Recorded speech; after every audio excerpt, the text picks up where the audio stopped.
the Bible. Is it hard to understand? When it comes to reading the Bible, the first thing that comes to mind is the fact that this is the Word of God. The seals have been broken, and the truth is here. And when we go throughout the scriptures, when we go throughout extra biblical records, we find that the language that God employed, that He used to create the heavens and the earth, was the Hebrew language. Christ said, I came for the lost sheep of the house of Israel. But yet no one, no religious leader, no religious church out there anywhere can now identify the 12 tribes of Israel. Can we? God is quite simple, but it seems as if man makes understanding Him hard. What are those mysteries? The truth of your book and the truth will make you free.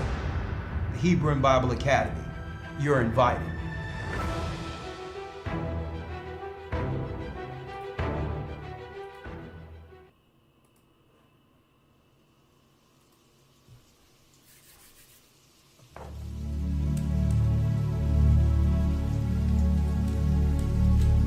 Shalom. Our Father, which art in heaven, hallowed be thy name. Thy kingdom come, thy will be done, on earth as it is in heaven.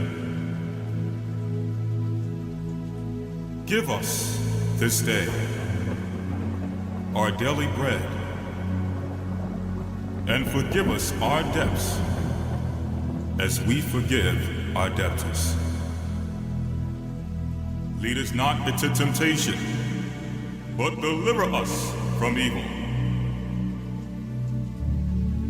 For thine is the kingdom, and the power, and the glory, forever. Amen.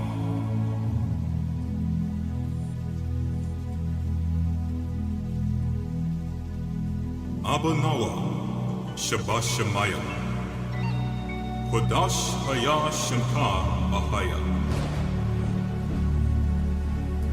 Malakwavka Thaba'a, Ratazawanka Haya Aisha, Ba'arataza Kawa, Haya Bashemaya,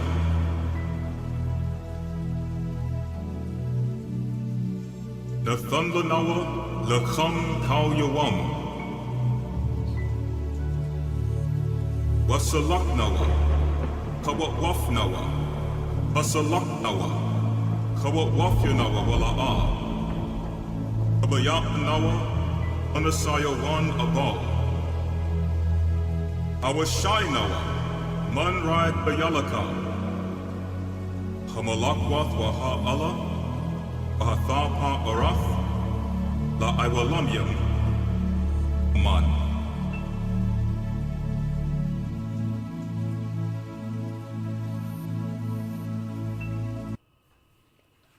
Man, what a prayer. What a prayer in the mighty Hebrew. All praises be to the Almighty. Shalom to my brothers and sisters throughout the four corners of the earth. Yes, there's a storm on the way, so I didn't want Elder Lawyer on the road with the ice and stuff. So Elder Lawyer, you know, he's here now. Okay, he'll be here with my class, with our class via video. Okay, via video. Elder Lawyer is with us now, and I'm going to go into the lesson. But before I go, then I want to say all praises be to the Most High, Bahashim Yeshaya, Warawak, the God of the Hebrews. We thank Him for sending His dear Son to give us guidance and understanding in a time such as this, according to the Word. And boy, do we have a class in the spirit prepared for you this coming Sabbath. Oh yeah, what a class. We're going to talk about it. Do us a favor as the brothers and sisters file in. Please. Someone says there's double sound. I don't know why. It sounds fine to me. Someone says it's sounding double for some reason. It should be fine. Right? Someone says it's sounding double. Let me see if I can fix it. Hold on. Oh, okay, that's fine then. Okay. Okay, Elder Dell said it's fine, so it's good. Maybe I should just move the mic a little close to me. Should be fine. All right, thank you. Okay, great. Again, all praises be to the Most High, Ahaya Bashim Yeshaya. I'm Elder Rikar Shiar here with our weekly Sabbath lesson. I hope you all are fine. I hope you are safe in the spirit. Yes, tomorrow we'll begin a new installment of our Hebrew and Bible Academy, week 1, where we'll be going into the creation of the universe, okay? And we're going to highlight the darkness that's ruling this world today, which was here since the beginning. Okay, we have brand new lessons. We'll be identifying Ruth the same week we're doing week 2, which is what? Tracing the serpent seed, because believe it or not, the Nephilim made it to this side of the flood, which are the giants, and there was a war. Our people, the children of Israel, we were warring with the giants, okay, on our way into the land of Canaan. Well, once we began to wipe out that area through the power of our God, right, there was what? There was a scenario in which we planted Israelites on that side of Jordan before crossing over into the promised land. Well, it so happens, and we can prove it, that Ruth comes from that lineage that was left over Jordan, and she was not a Moabite. There was no Moabites left in that area after the war against the giants. So yes, I'm going into that because tracing the serpent seed leads us into understanding that there's giants and what you would call alien type creatures on the outside of these constructs who are actually leading our so-called politicians. Okay. And this is not conspiracy. It isn't conspiracy. Okay. It isn't anything like that. They've been covering up the true leaders of this earth for a very long time, using people as patsies. Okay. You have many of those from the ancient civilizations, or some of the ancient what you would call understandings that there were gods and or giants operating over government. Well, these aren't just any gods or any giants. These are high intelligence. These are high intelligence. Our government, the government of the United States, have been hiding this high intelligence for a long time, okay? Using media and others to make people believe it's some foreign entity from another planet threatening, what they would call humans on Earth. Okay, this is not a Star Trek episode. They were here before us. Okay, and the governments of the earth are intentionally hiding this because these are the true leaders. That's right, folks, from the dark side. They're working under Satan's ranks. So when you hear of places like Area 51, the reports that came over from the Desert Storm War, where our people were reporting back here, who were a part of military, saying that they were fighting giant beings in Afghanistan while going after the lithium in the mountains. Okay. Now keep in mind, nothing is as they tell us through the news. They use the news to spin, redirect, and deflect. Okay. They needed the lithium in Afghanistan, knowing that we were going into a battery age for tracking people. So the lithium, there's nothing but lithium in those mountains. And guess what? There was a report by military people during that time that in order for them to get the lithium, they had to war with giants that were on the outer skirts of the city areas of Afghanistan. Well, folks, none of this can no longer be hid. So governments are trying to seek ways of spinning the fact that they must reveal these so-called spirits, Nephilim and others, who have always led the political structures since ancient Babylon. Okay, now if y'all in the academy, y'all would know this, but I'm going to go into it because we were warring with these same spirits.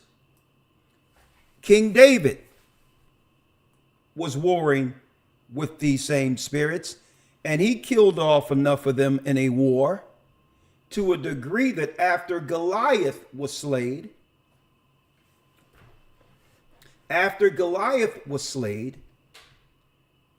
the armies of David chased the Nephilim or giants. They went under a cavern underground where the Gaza Strip is now. And that place was called Goth. G-A-T-H. Okay? It was called Goth. They hid themselves knowing that we would have the power under our God to utterly destroy them. They are the celestial intelligence enemy against God's people. Later on in time, they were celebrated once our people were destroyed in Jerusalem. In the Western world, the Vikings and others began to celebrate this intelligence under the religion of Goth. G-O-T-H. So when you see these kids running around with septum rings in their noses, when you see them with black lipstick, black fingernails and all of that, no one is letting you know that they are connected to the same religion that led back to the giants who fled in Goth. Now listen to me and listen to me good, because I'm dropping something on you and I'm quantifying it. But when I go into week 2 with that war against certain seed and Ruth, and they were placed there after a total annihilation of them, you'll see that we have, through the Spirit of the Almighty, have put all the pieces together from this puzzle. Right? So when you go into Nephilim, when you go into Goth, Goth is the city near the Gaza Strip where they're warring right now. When the Romans were able to take that land finally, called Israel, under the guise of World War I and World War II. Okay? They're using people as proxies. They were able to communicate again at Goth with the children of those same beings, that's right, that ran under Gaza. There's a whole city under there. It's called Goth. Gotham City, anyone? So that they can now get the final blueprint that will destroy the children of Israel throughout this earth before the second coming. So when you see these events going on and people catching colds and people going through this and people going through that, at the end of the day, they'll use misdirection, but it's really aimed towards killing a certain bloodline, and they've gotten this knowledge from the Nephilim. Okay? They cannot let us know that we are directly under attack. So they must use the news to redirect it, because the Nephilim is seeking vengeance against us because we are from the seed of David. We are the people who destroyed their forefathers.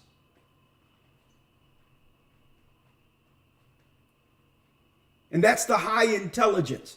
It was them who told the Bushes and these other people on how to go into Afghanistan, because that's where the lithium is.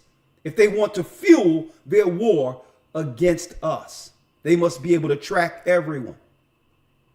It was them that gave them the knowledge in technology and science of genetics, so that we can volunteer our genetics through their institutions, their health institutions, so that they can now separate us from the rest of the people in the earth, knowing that there's a certain bloodline that was prophesied to destroy it all. We are these people.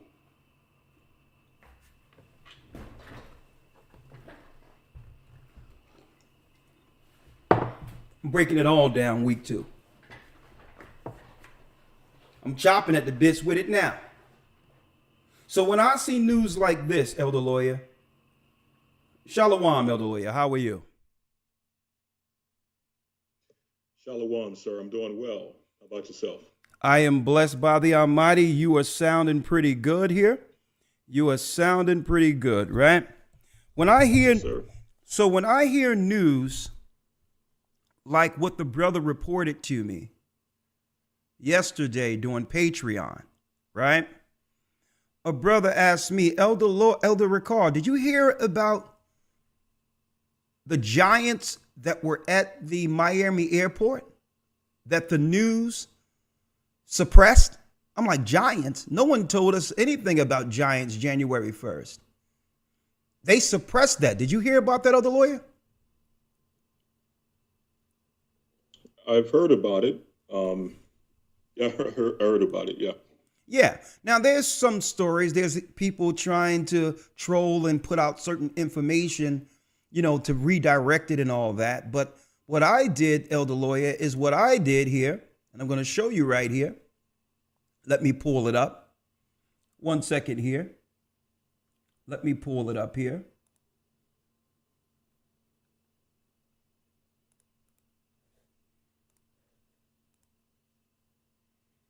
Let me see if I can find it. What I did, I'm going to pull you over here too, so they can see you. Right? Well, Lawyer, what I did was I started doing some research, and I started seeing things like this, how the whole police force was near the airport. On top of that, electricity and all that was taken down for many homes in the vicinity.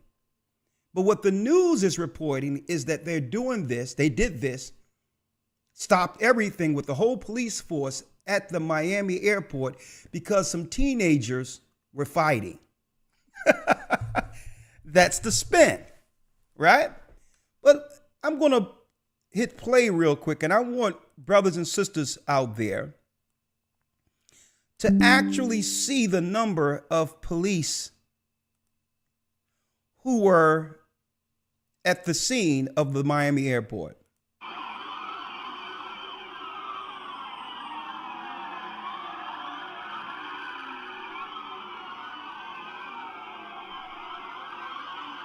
That's an aerial view. Hold up, let me pause it. I'm going to pause it here because they had everyone, they couldn't spin this because the whole police department was at every police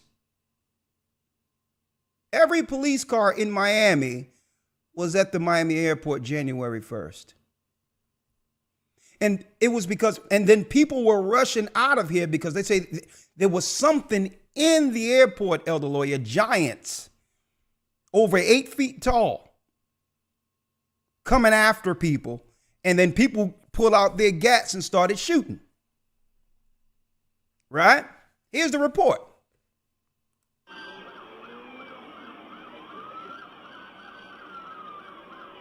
So you mean to tell me the whole police force had to come out to Miami for some teens fighting in the airport? Folks, they shut down flights going into the airport. The airplane towers shut down all flights. I looked into it.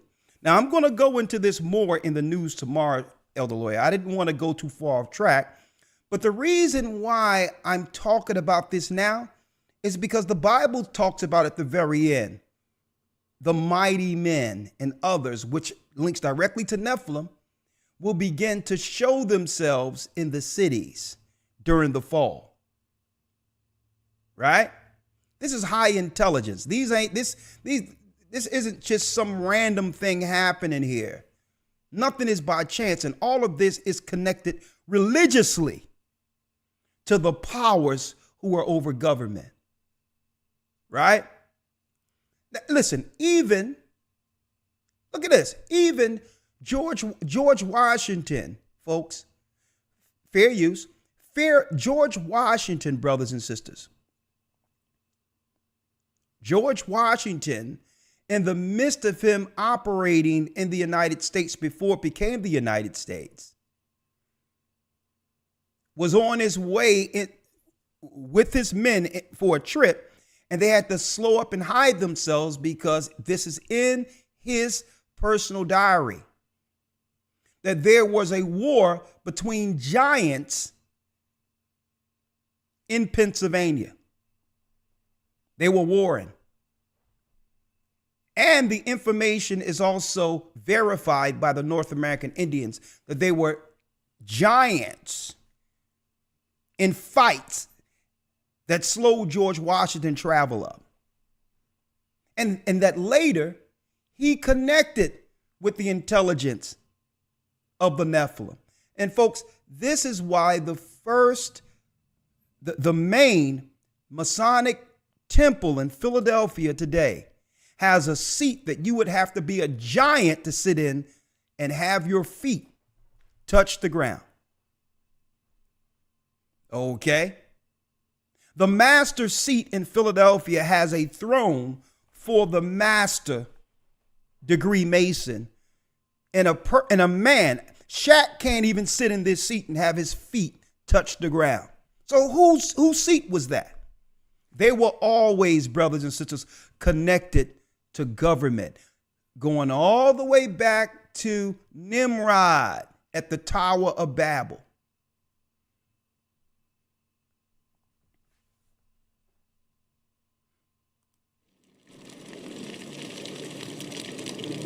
Fair use. During the height of the French and Indian War, a fort was built in the frontier town of Winchester, Virginia to protect the local citizenry from attack. Named Fort Loudon after the Governor-General of Virginia and Commander-in-Chief John Campbell, the 4th Earl of Loudon. Construction began in 1756.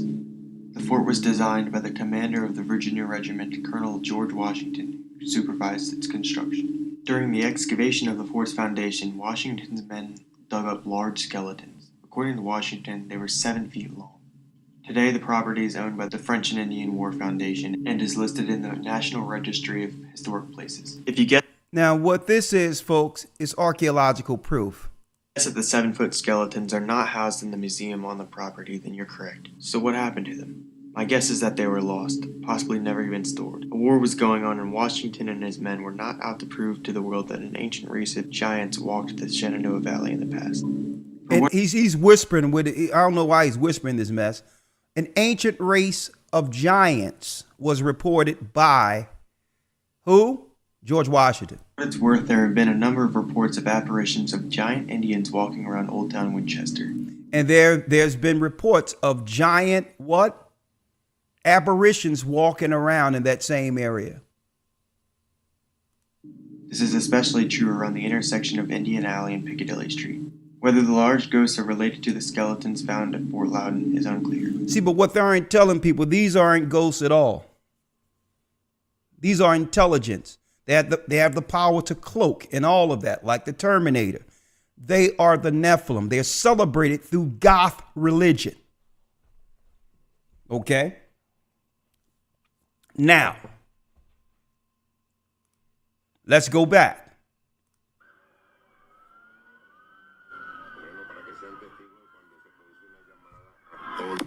Yeah. Because of all of that fanfare, that police presence was really over juveniles fighting with sticks, and I was a Miami citizen, Now, she reported this, right? I would be demanding respond by pew-pewing to defend and to... Police are still continuing their investigation at this time. Okay. You know who else is doing their investigation at this time? Me and the rest. Okay, that's it on that. I just wanted to show you the police cars and what was reported, right? And I'm going to go into this more tomorrow. Now, we are now well over 1,800. Very good. About 1,000 people need to hit the like button. Now, give me 500 people hitting the like button so we can really dive into this. This class is going to quantify so much. Folks, don't believe anything they're saying on the news. I'm going to tell you, it's a bunch of spin. Okay? If you fall for any of it, you'll fall for all of it. Okay? We're going to give you the true reports according to the Almighty, directly out of the word, so that when you see the news, right, folks, you'll be able to filter through their misdirection and know exactly what they're planning next. That's all. It's quite that simple. Okay. So we're going to jump in, but I would like to emphasize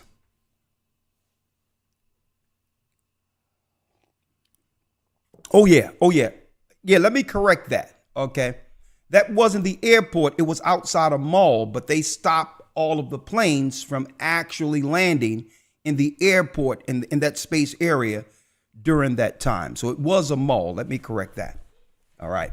But nonetheless, the airports slowed up everything. The airports slowed up the planes. They wouldn't let no planes land or nothing. And all of those cars were lined up outside the mall. Okay. It was something out of sci-fi. So I'm glad you said that, because I keep getting that mixed up there. It wasn't the airport. It was the mall in Miami. All right. Thank you for that. Right? Yes, it was the mall. January 1st. It was the mall. Yes. Okay. Thank you for that. We're jumping right into it, and we're going to quantify this. Hit the like button. Y'all doing a great job. We're getting it to where it's going now. Right? So when you see these little kids running around, these young people with goth and witches and septums and piercings and hurting themselves and all that, they are gothic, which means they're linked to the fallen spirits of the Nephilim. Genesis 6 tell you there were giants in the land in those days. And guess what? The politicians, your government, as well as your religious leaders, the Pope and others, have been hiding their interactions with these particular beings. And they have even lied on doctrine to claim that there was no giants and that the sons of God dealing with the daughters of men wasn't the gods dealing with women to bring forth another being. They have hid it all through. They hid all of that, okay, by pushing a misdirection within their theology, telling their members, oh no, the sons of God were the sons of Seth. Okay. And they weren't supposed to deal with the daughters of Cain. That's a lie. Okay. That is a bold-faced lie.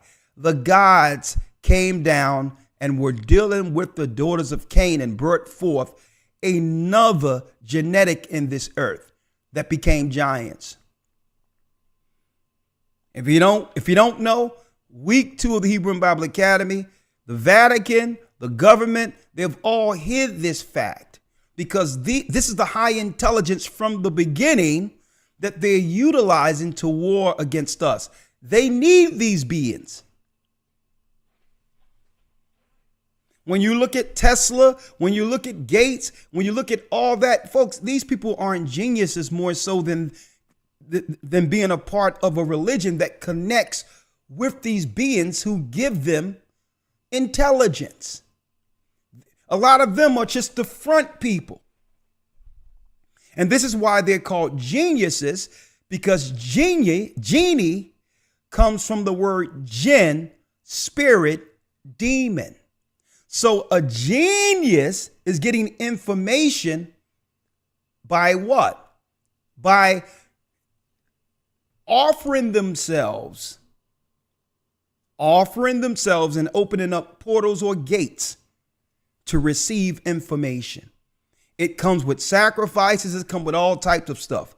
But in order for these men to be revered as geniuses, they had to allow a genie in to their person. High level possession. You got it? So, Elder Lawyer, you with me? Yes, sir. Hebrew and Bible Academy, tomorrow, week 1, be there, okay?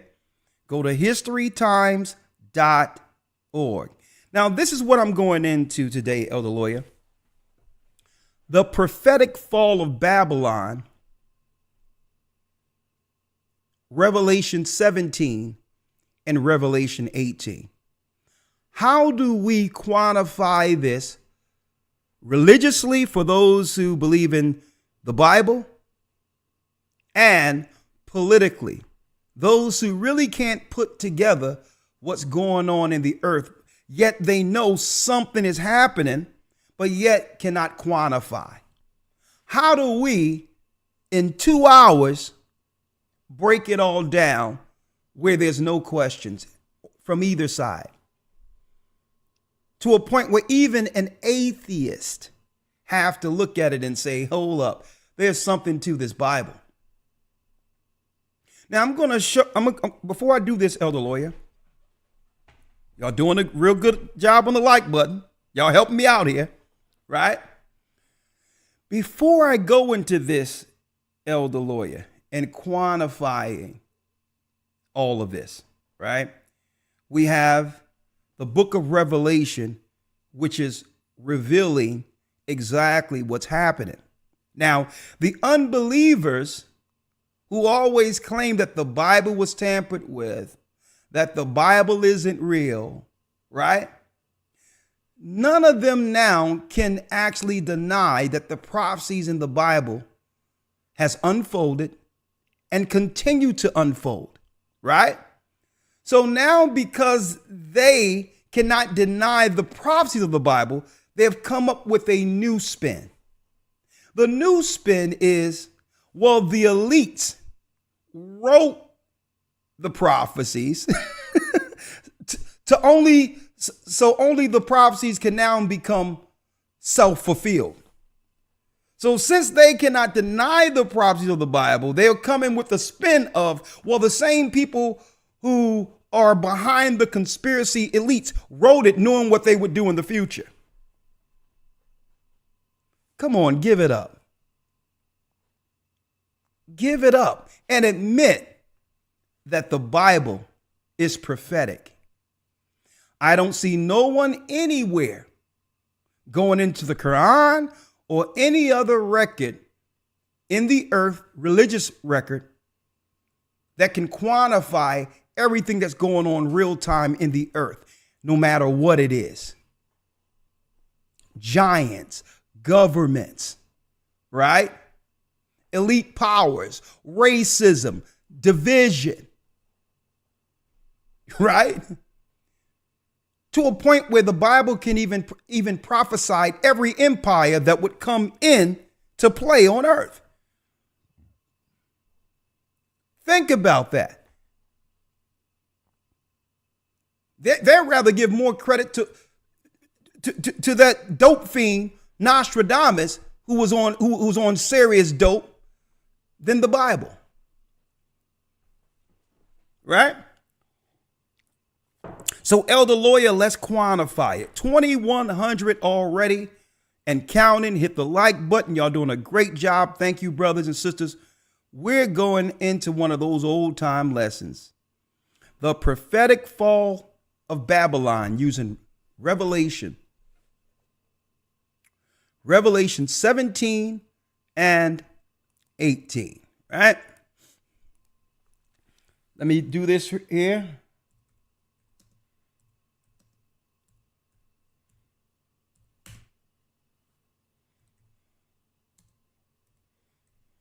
Let's go.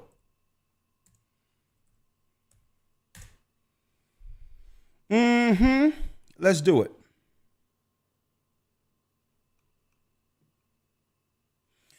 Elder Lawyer, let's go to Psalms. Let's start at Psalms. Psalms 137, right? We're going to start at Psalms 137, the prophetic fall of Babylon, Revelation 17, Revelation 18. And we're going to quantify this for you, right?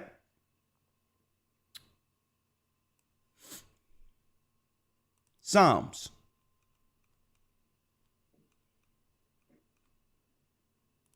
(137), right?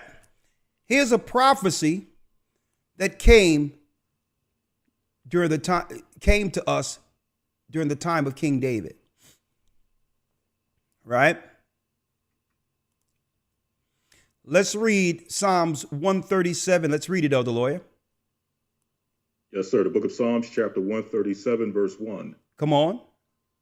By the rivers of Babylon, there we sat down, yea, we wept, when we remembered Zion. By the rivers of Babylon, there we sat down, yea, we wept, when we remembered Zion. Now, at this time, brothers and sisters, at this time, I need y'all to think about this.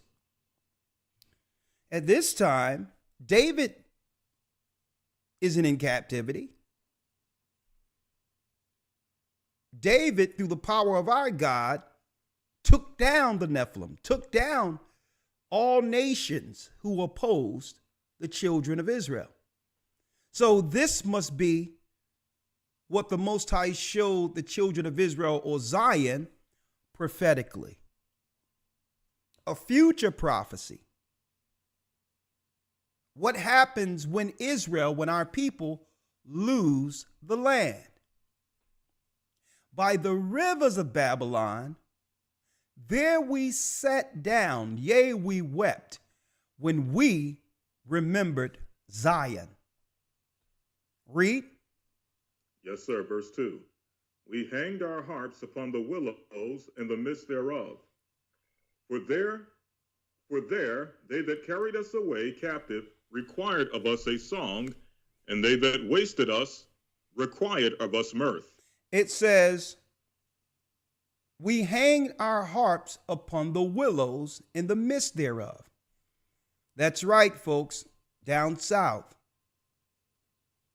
Okay, down south, South Carolina, North Carolina, Virginia, the willow trees, where after being whipped, separated, destroyed, after losing our connection to the people in Africa, we would weep or cry in the South under willow trees.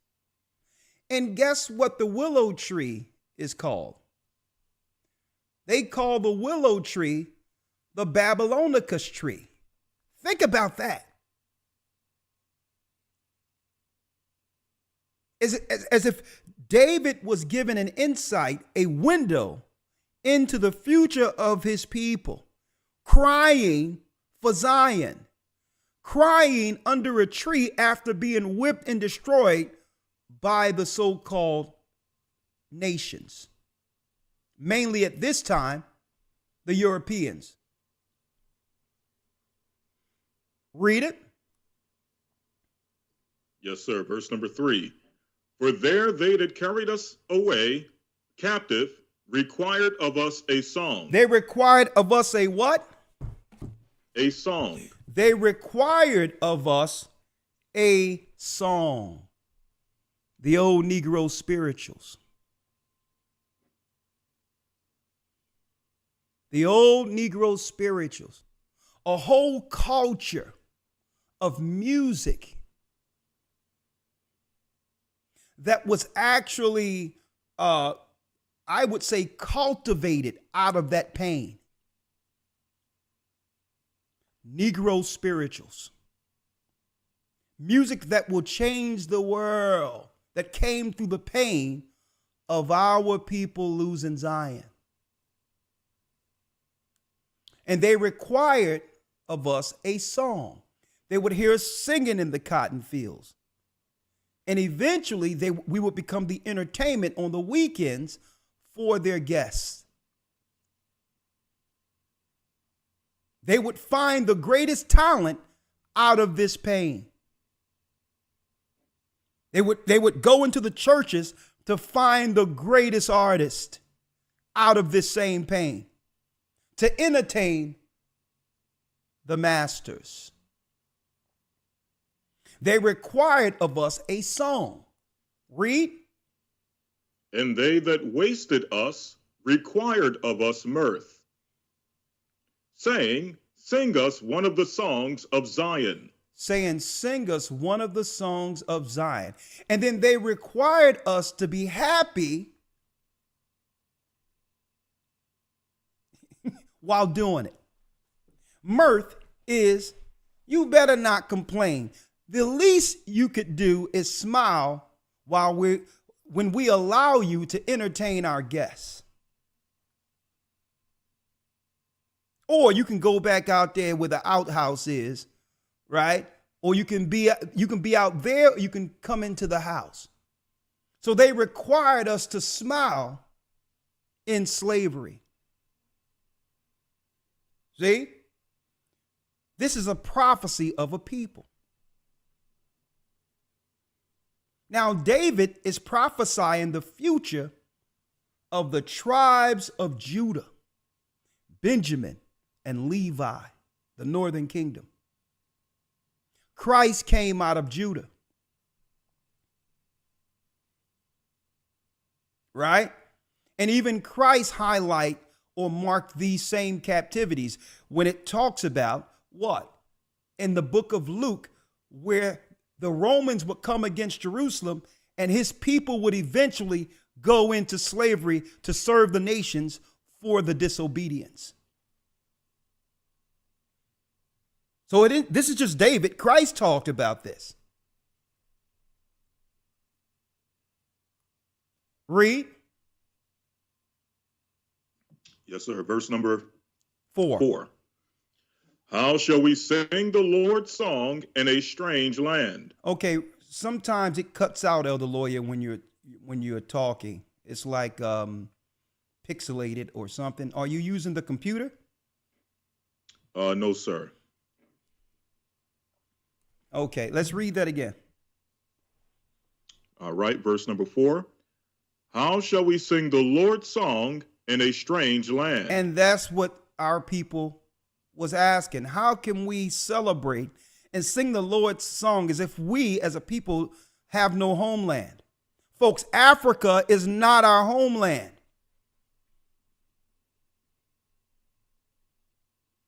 It's the wilderness. We ran into the wilderness. Jerusalem is our homeland. Our people in Africa are enslaved on that landmass as much as we are enslaved here. How shall we sing the Lord's song in a strange land? Read. Verse 5. If I forget thee, O Jerusalem, let my right hand forget her cunning. If I forget thee, Jerusalem, if I begin to believe that our homeland is anywhere else outside of Jerusalem, David said, let my right hand forget her cunning.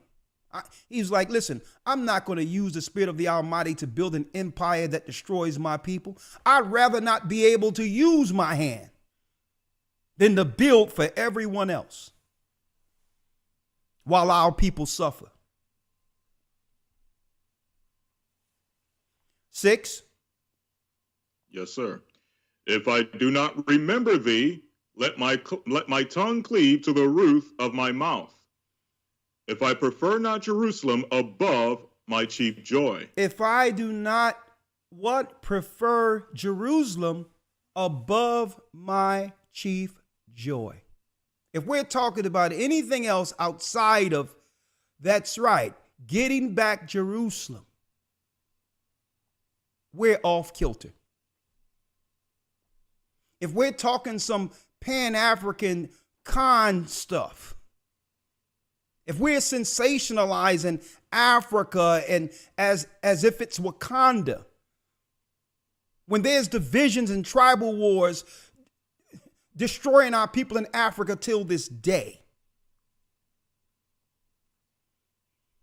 if we're not on code with understanding that the mark that we are seeking to hit is Jerusalem, even David said, our king, let my tongue cleave to my mouth. What am I talking about if it's not talking about gathering our people together under one empire like we once were under David? What are we talking about? Everything it may sound good, but with the land comes rules. See, there is no rules to talk about coming together as black people. That's ridiculous. But there's rules if we're remembering Jerusalem, because now what comes to mind is how we lost Jerusalem. We lost Jerusalem because we were off code with the law given by our God. Now it comes with an action to receive the land lost, that was lost by the sins of our forefathers. But if I start talking about Pan-Africanism and all this other mess, where's the rules for that?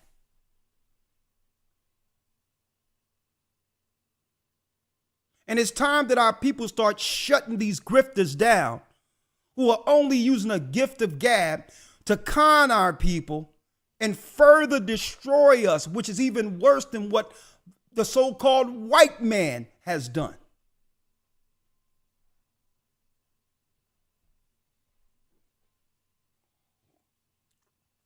What's worse? An intentional grifter who looks like you and who will destroy your people, or the so-called white man?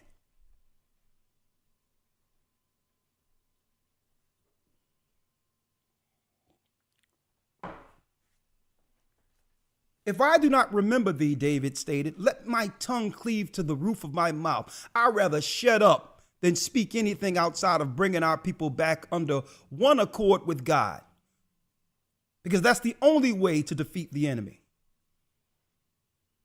We're going to need spiritual help from the same God who prophesied this condition. There's no way. Nate, let me tell y'all something, folks, real quick. There was no way any nation could have took us down without spiritual intervention. God had to do something that would allow them. We are too strong to be taken down as a people. If God didn't intervene to do something to us that would allow them to take us over, there's no way the white man or any other person could have touched us. We're in slavery.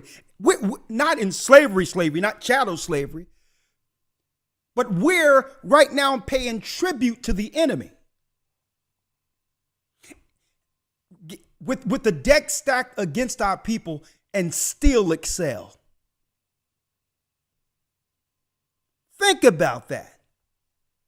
So if God didn't come in and intervene to do something that would allow these nations to take us down, there's no way they would have took us. We're too strong of a people. David won those wars against Goth and won those wars against the nations who feared us in the past. You know why? You know why he won these wars? Because our God was behind him. Our God was behind David. And the nations feared us. And guess what, folks? They still fear us. They still fear us. And this is why they'll pay everything. They'll open up the coffers and everything to lure our people into sin, as well as into any of these other religions. Knowing that once we're on the right side of our God who did this to us, once we're on that side, the Gentiles are finished. Their empires must crumble if Israel isn't holding their empire up. So they still fear what will become.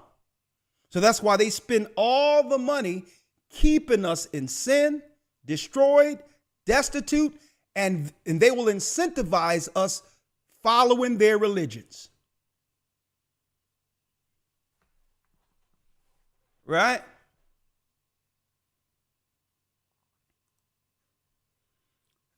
Read the 7th verse. Yes, sir. Verse 7.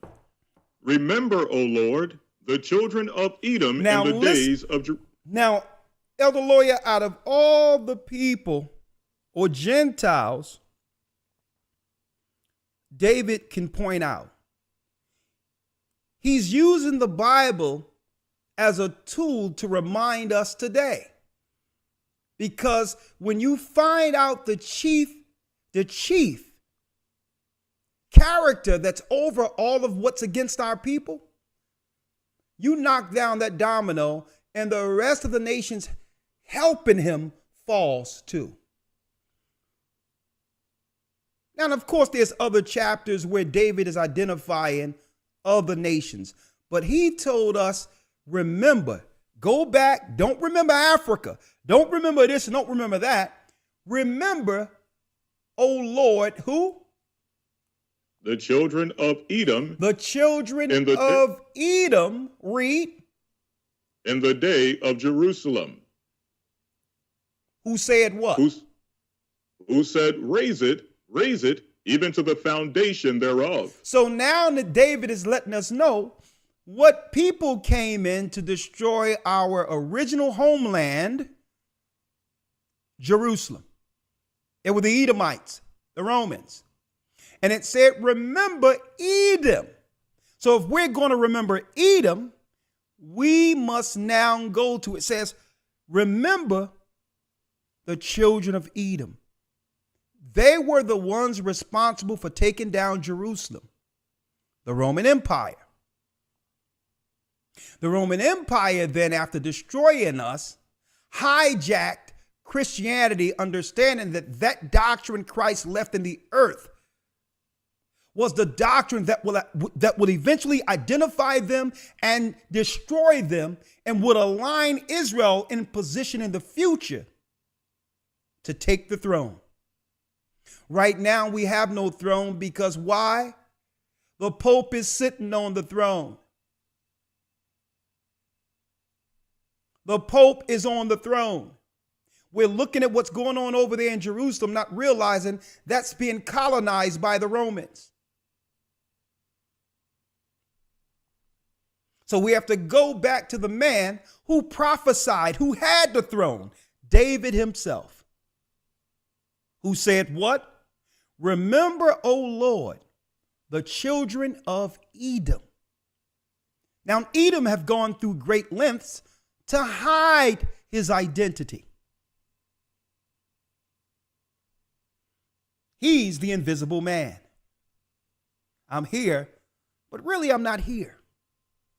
He have assimilated himself within all cultures so to hide himself. But the Bible identifies him. Remember the Lord, the children of Edom, in the day of Jerusalem, who said, raise it, even to the foundations thereof. Who raised Jerusalem? According to history, the Romans. The Romans. Right now, until this day, you'll see them at the well and wall, putting little letters and all that, which is witchcraft, into the walls, thanking the gods for allowing them to take the land, to have the land. It's not just Jewish people at the wall. There's Muslims at the wall who have nothing to do with Judaism. What are they doing at the wall?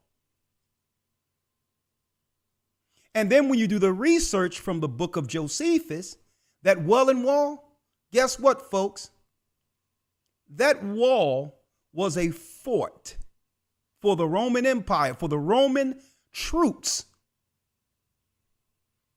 It was a fort for the Roman troops. It was a garrison utilized to attack and destroy our people. Until this day, they celebrate the destruction of our people because that was a Roman fort, a garrison place there that was set so that they can actually destroy our people.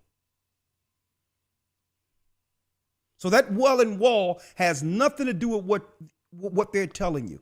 That well and wall was a military fort placed there by the Roman Empire to erode and to destroy our people during the time of Vespasian and Titus, 70 AD, Edomites.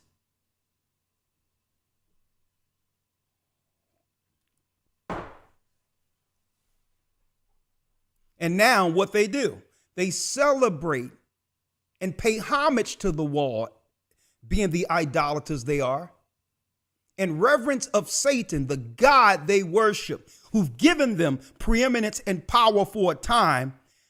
That's right. But guess what? Their time is running out. The children of Israel has awakened. Now, when it says, remember Edom, well, let's remember Edom. Elder Lawyer, Book of Obadiah.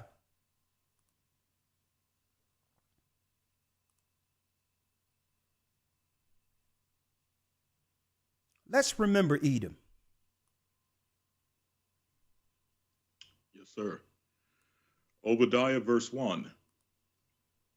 The vision of Obadiah, thus saith the Lord God, concerning Edom. Concerning who? Yep. Concerning Edom. So this is a vision concerning Edom. Now remember, David says to our God, remember Edom, who said, raise it, which is an identifier. It's telling you the people who destroyed Jerusalem. They hide themselves. In order to understand them prophetically, you must know their names according to how God named them. God never named anyone white people or European people. You can't find these names in the Bible. But the Bible has an identifier. Because if you don't identify Edom, don't be surprised if Edom began to say he's Jacob. See? The invisible man can hide amongst anyone. He can say he's a North American Indian when it comes to some money or property he wants to take. Okay? He can say he's North American Indian. Hey, he can go to Japan and be what? He can be Tom Cruise and become the last samurai if you're not careful. He can be any person on earth he wants to be because no one has identified him prophetically. But God has. And that's why he put a marker in the Bible and says, you better remember Edom. Because if you don't know who he is, this guy will operate just and inseminate himself and become everything great amongst every culture. And become a culture vulture because he doesn't have a culture or identity of himself. He inseminated himself into every other culture and then took credit for it. And that's what they're doing today, claiming to be from the tribes of Jacob.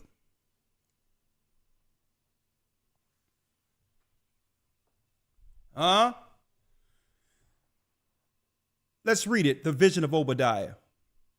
Yes, sir. The vision of Obadiah. Thus saith the Lord God concerning Edom. We have heard a rumor from the Lord, and an ambassador is sent among the heathen. Arise ye, and let us rise up against her in battle. And that ambassador is Iran. That have nothing to do with Gumnasser, the ambassador of Egypt. This ambassador is Iran. Isaiah the 13th chapter tells us that Iran is the country that's going to help fracture the empire.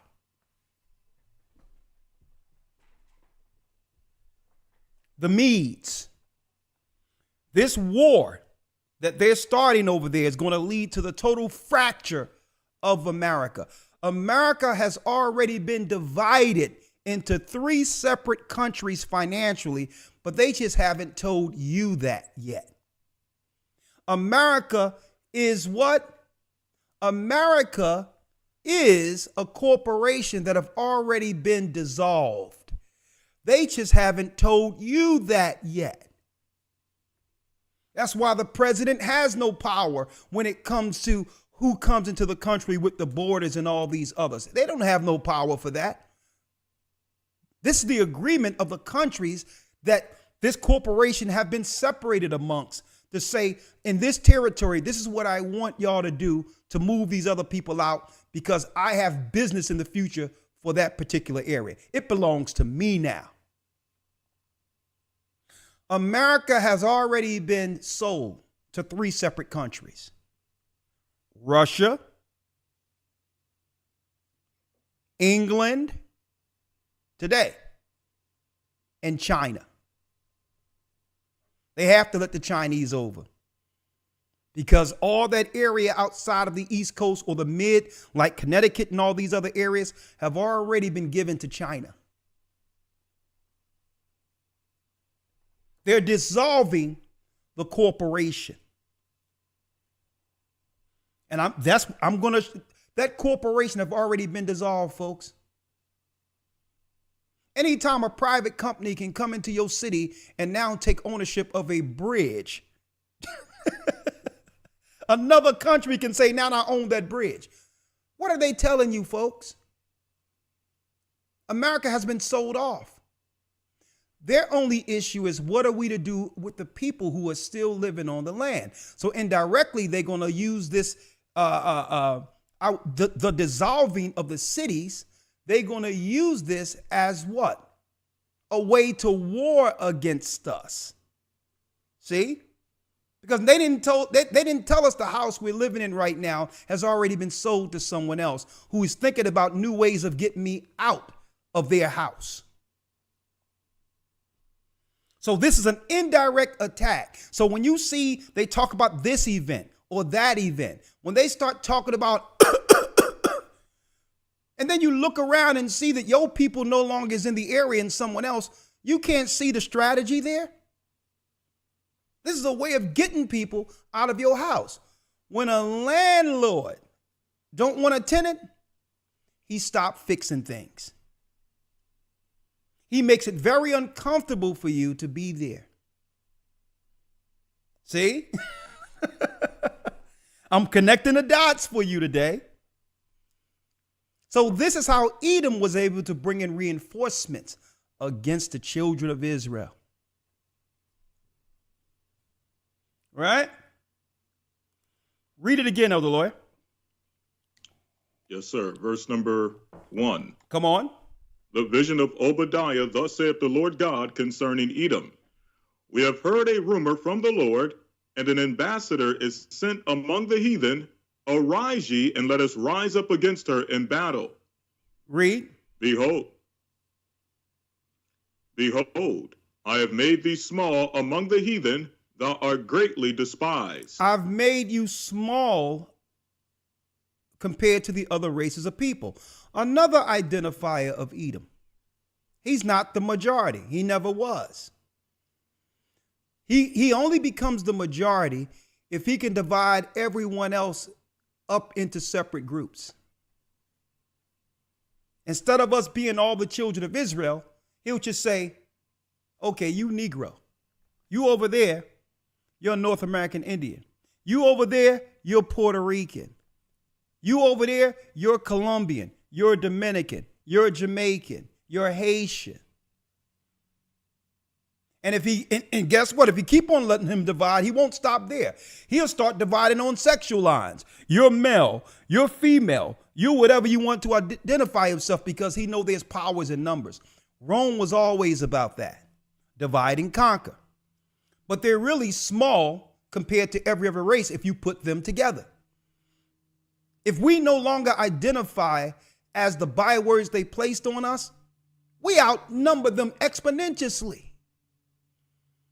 If the North American Indians knew that they were from the tribe of Gad, if the Jamaicans knew that they were from the tribe of Benjamin, if the Haitians knew they were from the tribe of Levi, if the African tribes over there, the Ashantis and others, knew that they were Benjamin, if the Guyanians knew that they were Judah,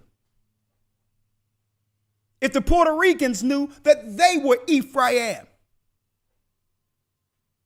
on and on and on, folks. If the Venezuelans knew that they were Asher, if the Colombians knew that they were Asher, imagine they could no longer call us a minority. See? So the Bible says, here's another trick with Edom: divide and conquer.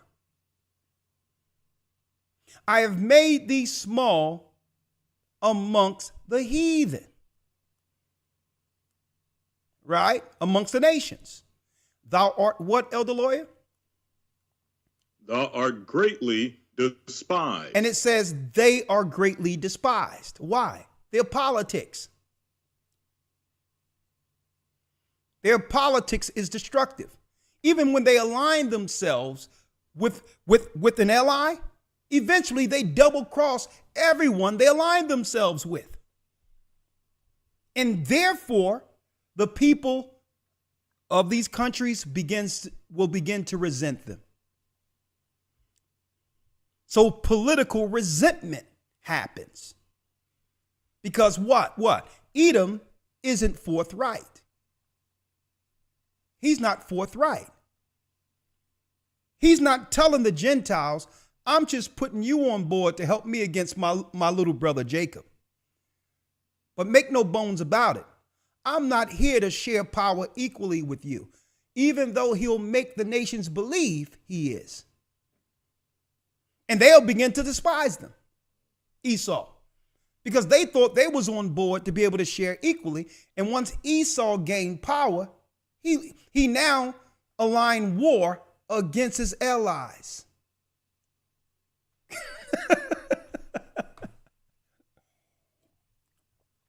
I'm breaking it down for you.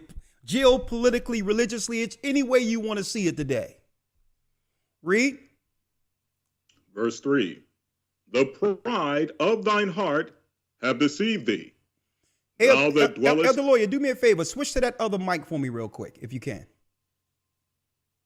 All right. Let's hear that.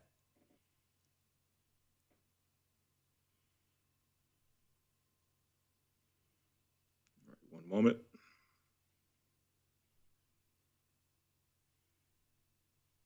All right. How about now? That's way better. 100% better. All right. Let's read that again.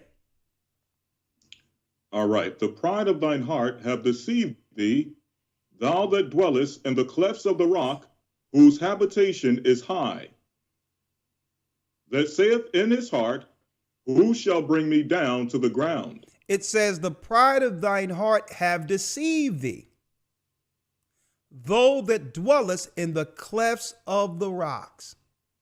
So Esau started to believe that the power he has consolidated was through his IQ, his intelligence, right? His power to conquer. No. The only reason Esau is ruling is because our people disobeyed, and our God is not a man that he should lie.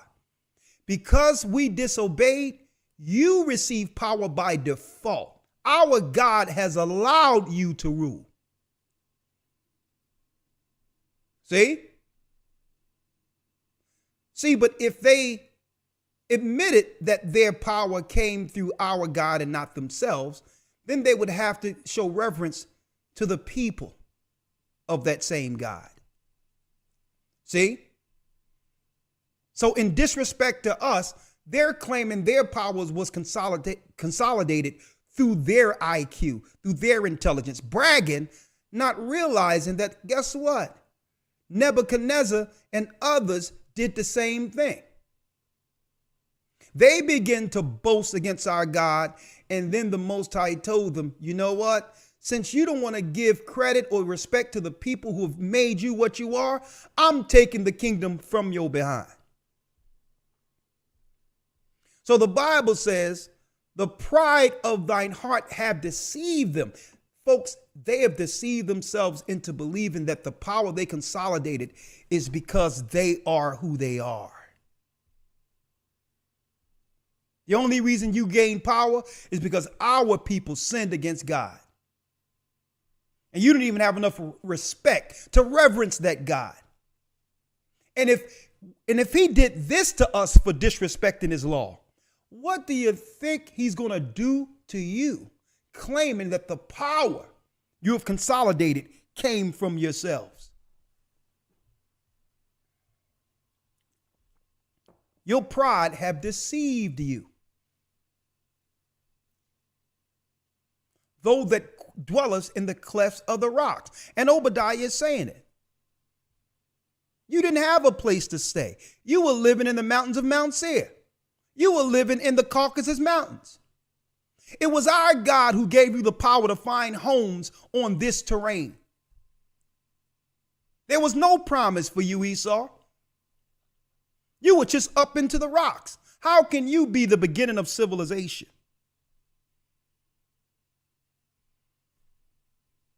Madman.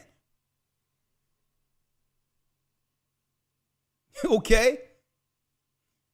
At least give credit to the God who's given you strength and power for a time. Whose habitation is high. It's speaking of what? Building these high skyscrapers. When in the law, when you look at, even in the law, most of the buildings went to 3 stories.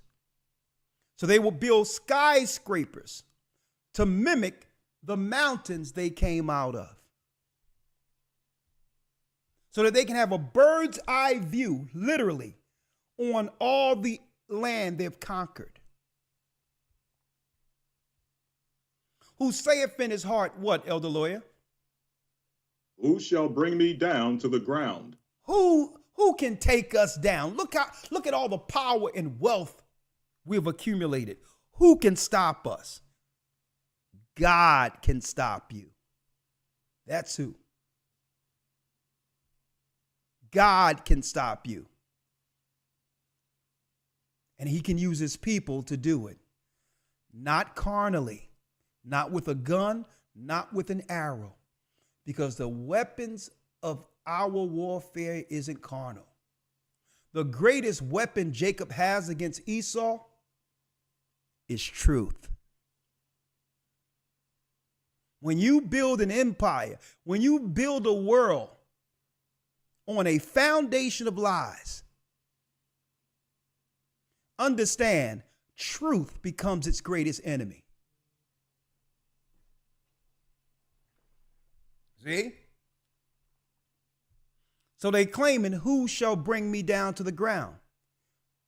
The truth is bringing you down to the ground as we speak. Read. Here's the piece I wanted, elder lawyer. Yes, sir. Verse 4. Though thou exalt thyself as the eagle. Though thou exalt thyself as the what? as the eagle, as the eagle. Hold that, because don't forget, David said, remember Edom. Though thou exalt thyself as the eagle, the emblem of Rome.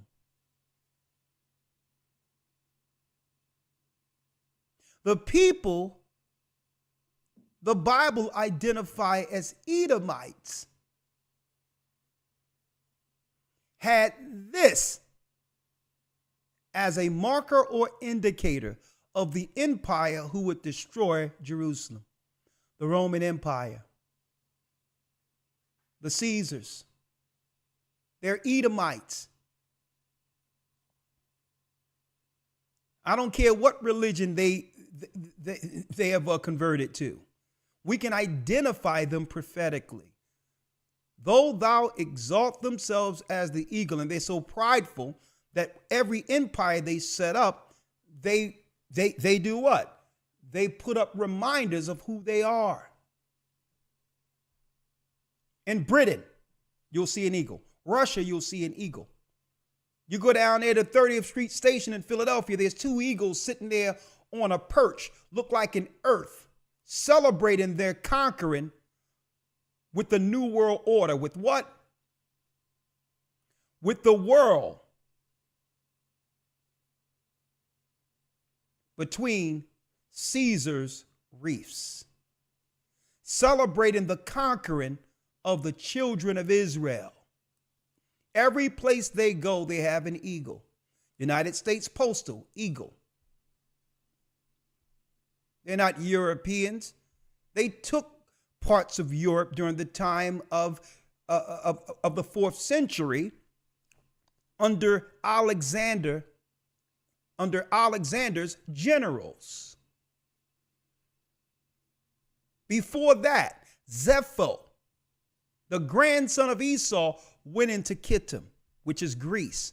He became king over Italia thousands of years before Romans came into play, which is the original seat of the Vatican, Satan's seat.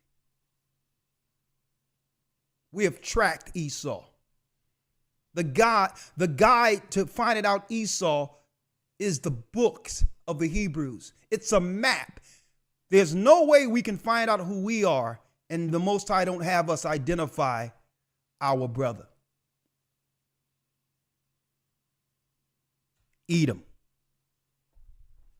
And they knew once we figured out who we were, that it would be just a matter of time before God showed us who they are.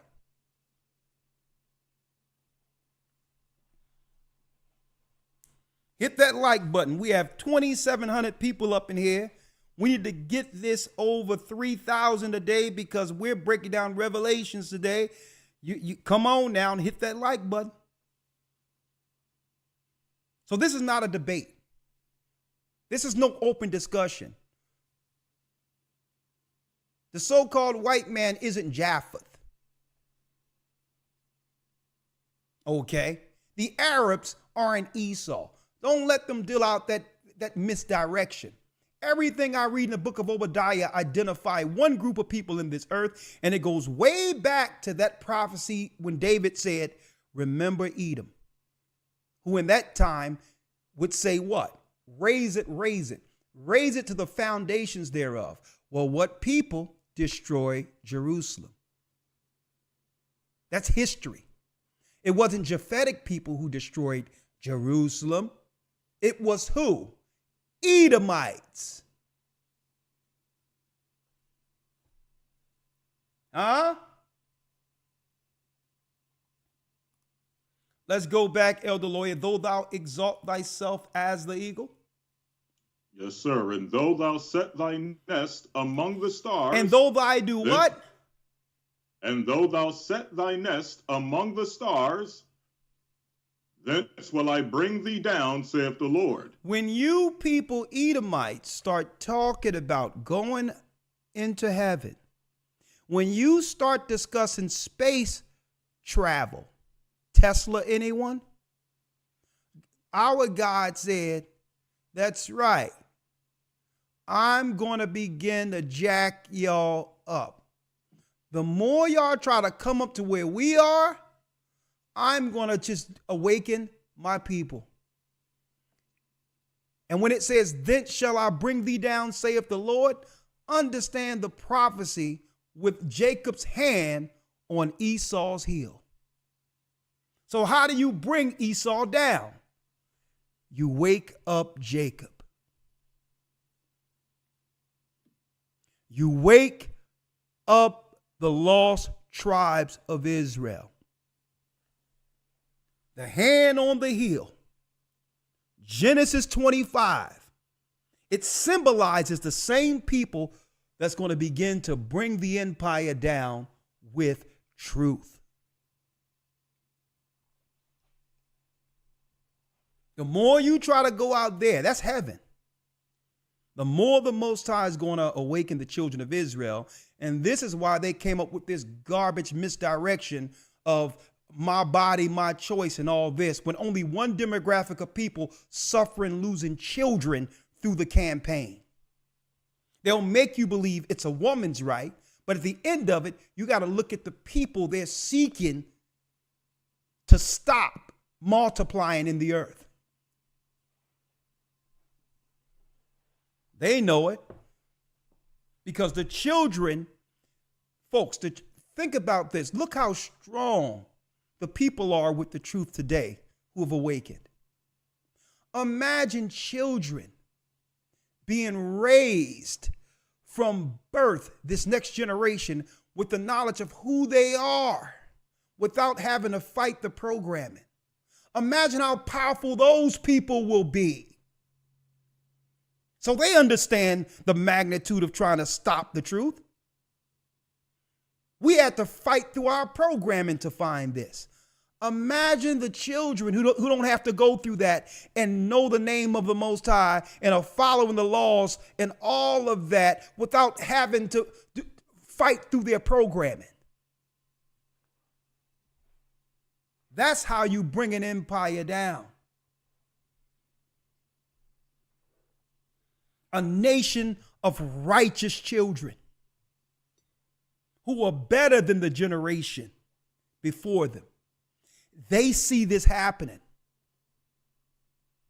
They will fight tooth and nail against our people identifying as Israelites, understanding its prophetic impact on their rulership. They only rule because we have sinned against God. Now, suppose we begin to come back to the Almighty and see the value of Christ and walking in his path and how we interact with one another. That action alone destroys the empire. Because in order for them to keep the empire, we must agree with being second-class citizens and subservient to Esau.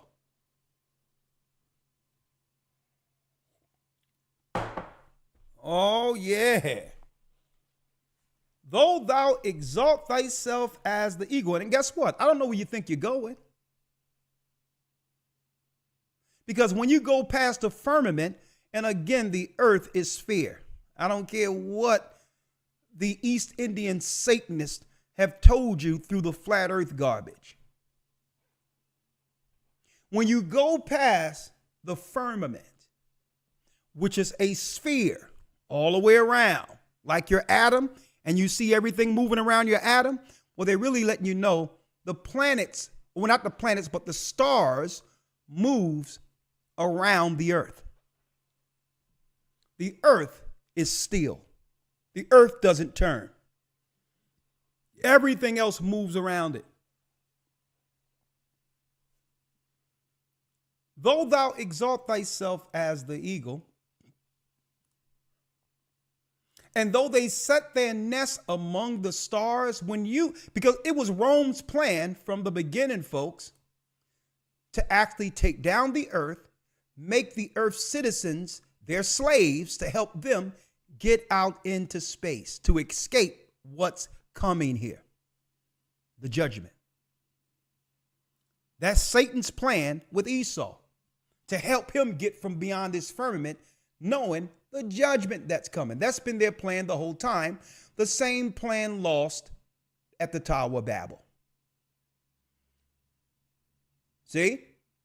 But when you try to bring your space junk out in space, then the Most High will begin to wake up Israel to bring you down. See? Your space junk. With the crap and the filth and the destruction of the waters and all you've done to destroy the earth, you think God is going to let you outside there with that madness? You can't even take care of the earth you're living on. I need y'all to think about that. You can't even take care of the place you're living on, where the air you have to breathe, you're poisoning it. The food you have to eat and your children have to eat, you're poisoning it.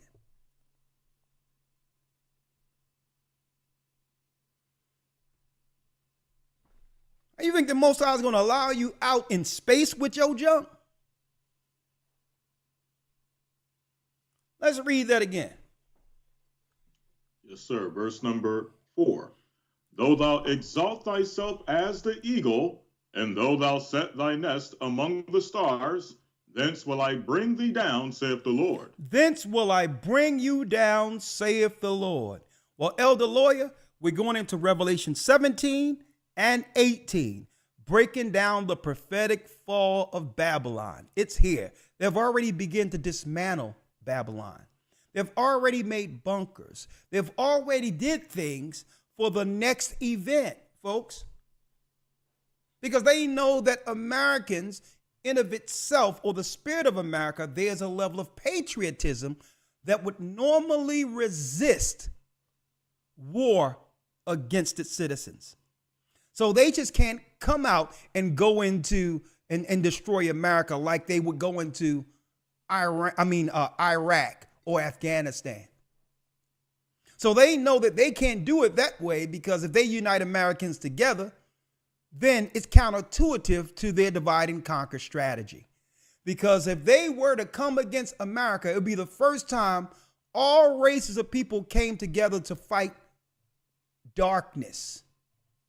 Doesn't matter, black, white, Chinese. If you are an American and you're dealing with the Constitution and you have a right to defend yourselves, guess what? All races would unite together against a foreign enemy coming in to fight the citizens. So they can't take down America that way, because it's counterintuitive. They've done all this work to keep us divided. You think they're going to unite us with a frontal war? Right? I need y'all to think about that. You can say what you want about racism and all these others, but folks, when black men and white men were fighting overseas in those wars and was in those bunkers together and was actually defending one another, they had to come together regardless of their differences, knowing the enemy was seeking to destroy them both. Okay? That's an innate spirit when it comes to survival. See? So you think they're going to do a frontal war or an invasion that would align Americans together with everyone holding a defense tool? That's counterintuitive. They can't do it that way. They must incrementally break America down. And what they need to do is ferment what?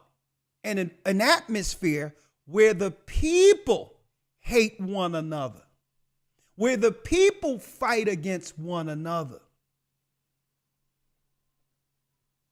See, they must ferment that type of ground. And see, and you got to understand, I can break down the scriptures prophetically and not feel a negative against another race of people. And you know why I can do that? First of all, you have to understand, if you're looking at things as God is looking at things, he prophesied all the empires who would rule in the earth. So am I supposed to get mad at the Iranians because they were the Babylonian Assyrians and we had to serve them for a time? Should I hate all Iranians? Okay? No. Our God put them in position because we disobeyed. It was a chastisement tool that we could learn the lesson so to rule one day, not like these nations. And we would go through these experiences to understand right from wrong. Am I supposed to hate the Babylonians, Assyrians, or the Persians, which are the Iranians? The Babylonian, like the modern day Assyrians. Am I supposed to hate them, or the Cushites because we were under them? Or the Persians, who are the Iranians? Am I supposed to hate them? Well, that's why I can't hate the Greeks or the Romans either. Because it's God's plan for all of these empires before it's our turn.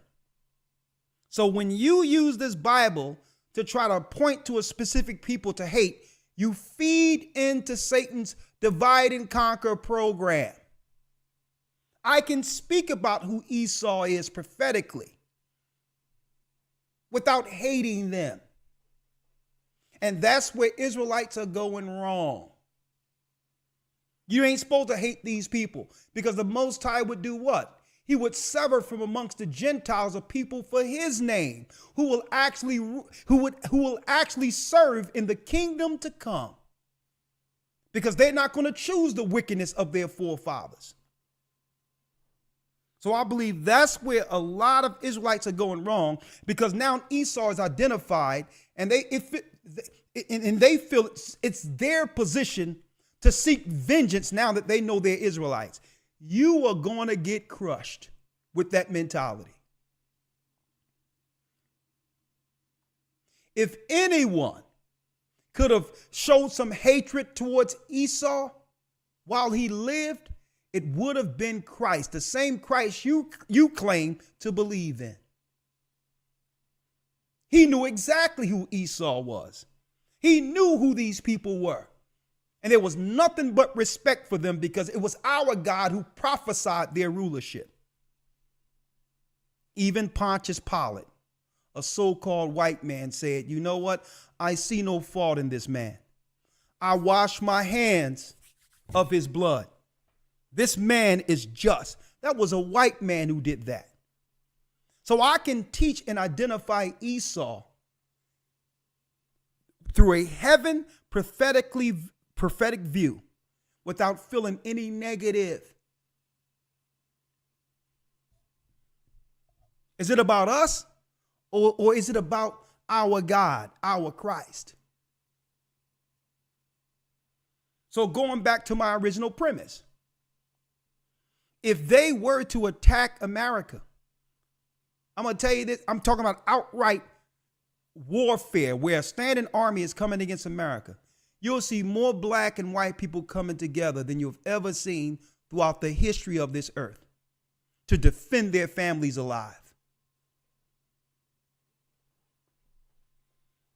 So you think they're seeking to do that? They're not. They work so hard to keep us divided. They would never hit us with a frontal army. But guess what? A clandestine army. They'll open up the borders and allow all these characters to come in who can incrementally cause chaos to a degree where they're incrementally destroying, and then another disease will pop up, and then next thing you know, another 50,000 to 100,000 is dead all of a sudden, and then they can bring in more people. This is how you do it without shooting people.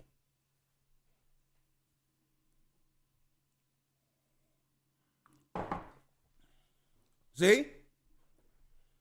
I mean, what need they, folks?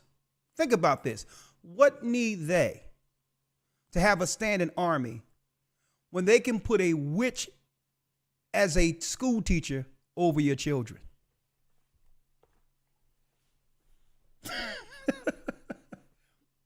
Think about that. They don't have to destroy. Listen, they have the minds of your children.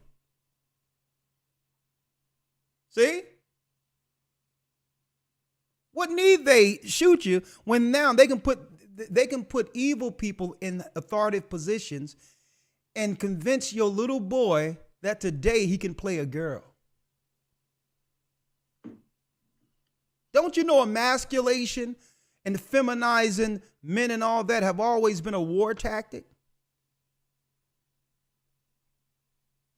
Castrating men to take away their manhood. Don't you know that that was always war? Elder Lawyer, let's go. Give me 1 second. I'm going to put on the commercial. We'll be right back. Revelation 17, Revelation 18, historytimes.org. Hey, we're almost 3,000. We're hitting them numbers. Hit the like button. I'm going to put this commercial on real quick, and we're going to break it down. The prophetic fall of Babylon, Revelation 17 and 18. Let's go. The Bible. Hold on.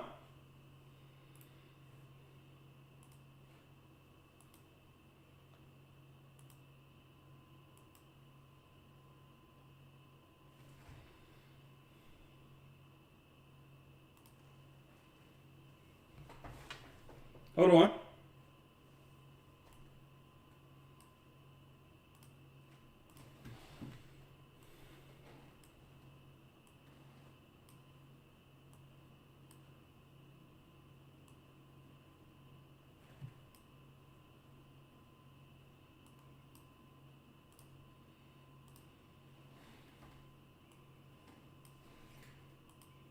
The Bible.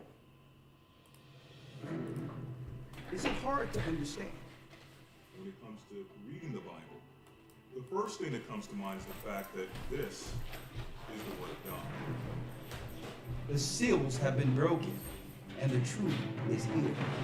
And when we go throughout the scriptures, when we go throughout extra biblical records, we find that the language that God employed, that He used to create the heavens and the earth, was the Hebrew language.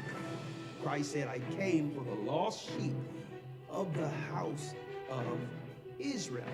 But yet no one, no religious leader, no religious church out there anywhere can now identify the 12 tribes of Israel.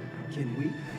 God is quite simple, but it seems as if man makes understanding him hard. What are those mysteries? The truth of your book and the truth will make the Hebrew and Bible Academy. You're invited.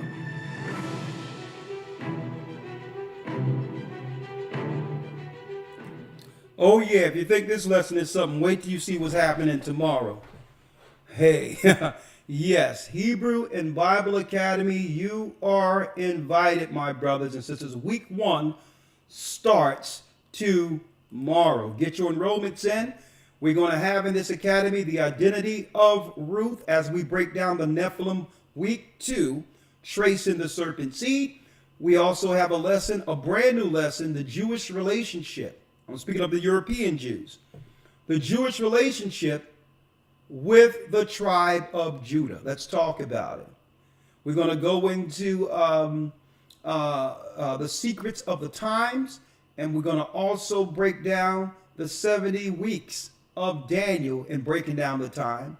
We're going to break down the angelic forces, how to identify them, how does the angelic force operates in the earth when it comes to the changing of empires. We're going to also break down the full breakdown of the 24 elders in the book of Revelations. We're going to have a roundtable marriage discussion with special guests. And yes, we're going to have a lesson walking with the commandments in Christ. So many people are confused in how to manage understanding Christ and walking in the law when there's grace or whatever the case is.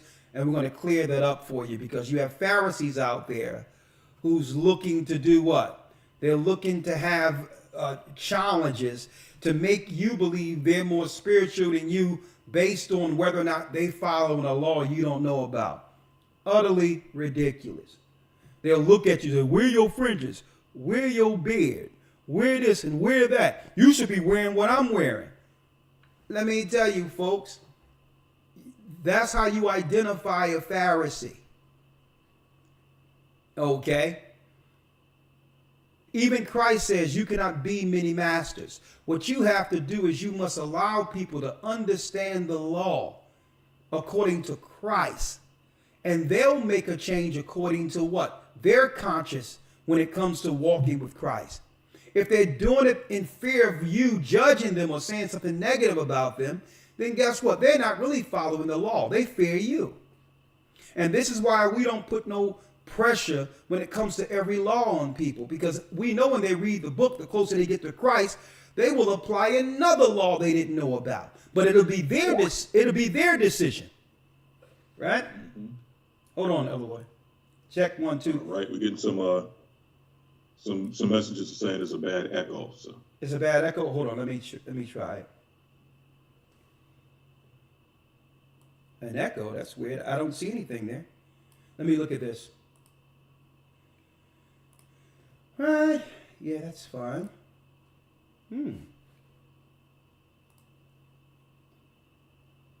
1 second.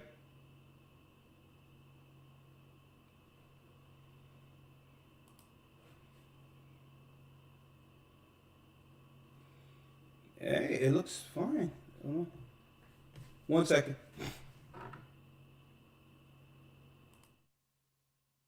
All right. How is this? They say it's echo. That's deep because I didn't touch anything.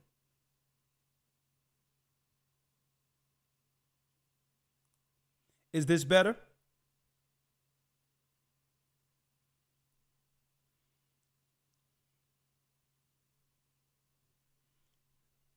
Okay, I'm going to wait to make sure everything is good. It's much better. Good? All right, that's good then. Okay, good. I'm going to keep it on the split view because I think it's something going on with the other view. All right. Okay, great. All right, thank you. So let's jump right in, Elder Lawyer. Right? Again, we're going to be going into the identity of Ruth, the Jewish relationship with the tribe of Judah. We're going to go into the connection of the secrets of the times. We're going into that again because we're coming in on the time. The full breakdown of the 24 elders in the book of Revelation. Marriage roundtable discussion with special guests. Walking with the commandments in Christ. And what we're looking for also is an authority when it comes to those who teach Islam so that we can have an open discussion and debate on what is the best religion, why should our people, black people in particular, or anybody for that matter, follow Islam over the tenets and religions within the Bible. When I say religion, Christ's true teachings. Why should we choose Islam over Christ's teachings, right? And so we're going to have that, and I hope you all will be a part of this. Hit the like button. And speaking of the book of Revelation, if you haven't hit the like button, folks, do us a favor. Just give us 300 more likes and we can tilt this over 3,000, right? Elder Lawyer, let's go directly into the book of Revelation 17. Right? The book of Revelation 17, verse 1. 17, yes, sir. 17 verse 1. Ready? Yes, sir. Come on. Revelation 17, verse number 1. And there came one of the 7 angels, which had the 7 vials, and talked with me, saying unto me, Come hither, I will show unto thee the judgment of the great whore that sitteth upon many waters. So here it is during the time of John on the Isle of Patmos, one of Christ's disciples. Christ showed John the future, the empires we would actually serve in before the judgment of these empires, this empire. So now it says, and there came one of the 7 angels, which had the 7 vials. He talked with me, saying unto me, Come hither, John, I will show you the judgment of the great whore that sitteth on many waters. This is the harlot with the blasphemous religion who use what? who use its military to go into countries to colonize and to actually assimilate those people into the harlot's ideology. Right? They go set up churches, but these aren't churches. These are pagan temples. And they use these temples to do what? To indoctrinate those they have conquered into the satanic ideology of Rome. Okay? Read. Yes, sir. Verse 2. With whom the kings of the earth have committed fornication, and the inhabitants of the earth have been made drunk with the wine of her fornication. And the inhabitants of the earth have been have committed fornication, and the inhabitants of the earth have been made drunk with the wine of her fornication. Okay, the spiritual warfare of the Gentiles, following the ideology of Rome, the leaders of the world are now drunk. And they're leading all of their people, their citizens, off a cliff. I see what's going on with Asia and China right now. The Bible says prophesy against Magog. China is leading their people off a cliff for the sake of coin, for the sake of a shekel or some level of power over our people. You're drunk. Right? And it says, been made drunk with the wine of her fornication, which tells us China's really not in charge.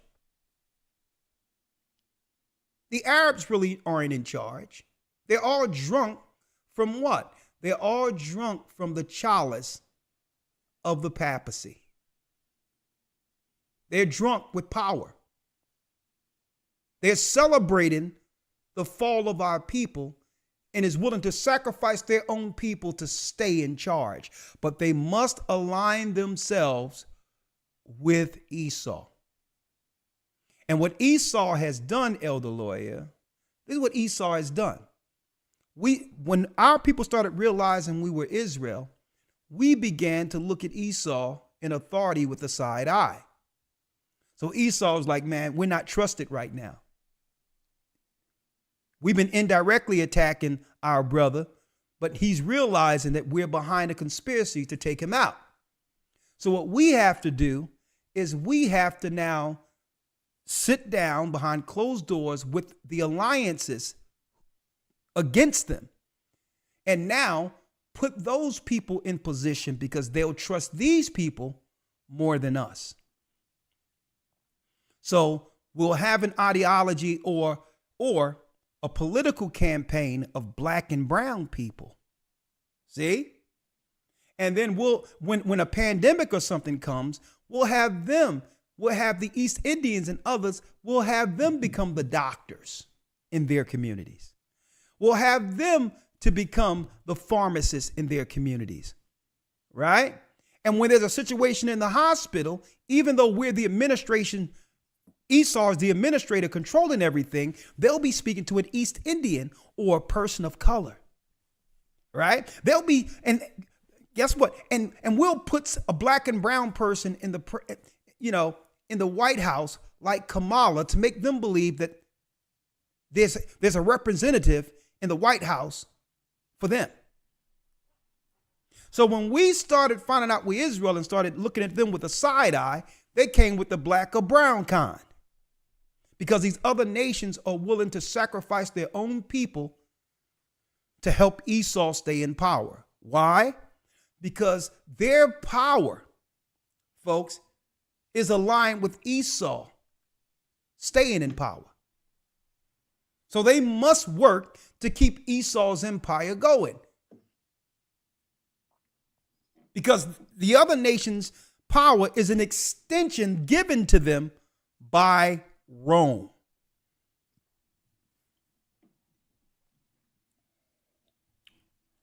So now we figured it out. We're looking at some people like, where you come from? And they're looking like, and we're like, hold up, how did they switch out all these people and ignore the people in the neighborhood who was living there for for over 100 years almost. How you ignore these people that was living there? How did these other people got all of these high authority positions over the people who live in the cities? If it isn't a conspiracy, if this wasn't a political plan to put some other people in authority over our people. And the only people that they will give power in our communities are the women. Why? Because women, it's been shown through their psychology, are the more agreeable. They're willing to say yes to anything as long as you allow them power. A man would resist. See? So they chose the women in our community because women, it doesn't matter the race, are the more agreeable of the two. You give a woman a position that she never thought she would achieve, and guess what? She'll do anything you want her to do.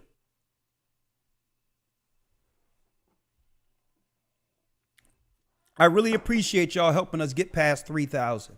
And this is no knock on sisters. It's just that's the way it is. If they're going to choose between the two, a black man or a black woman to have authority, who do you think they're going to choose?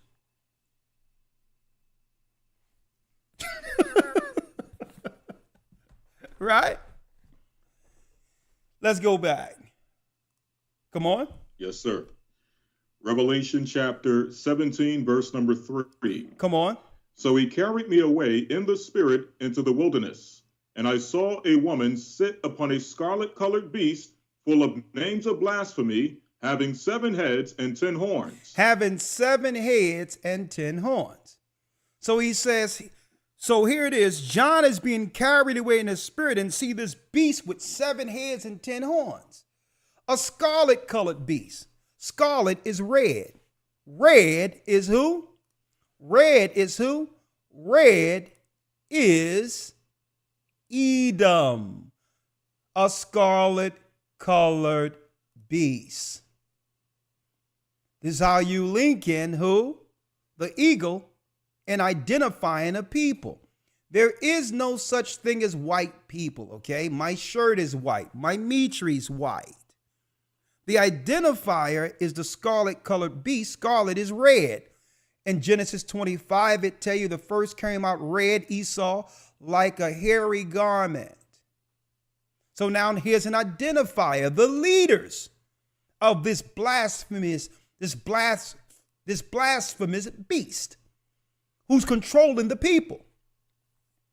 He's a blasphemer because he'll claim morality and claim he's following God, but at the same time, he will be out there teaching people, Rome, that the law of God is done away with.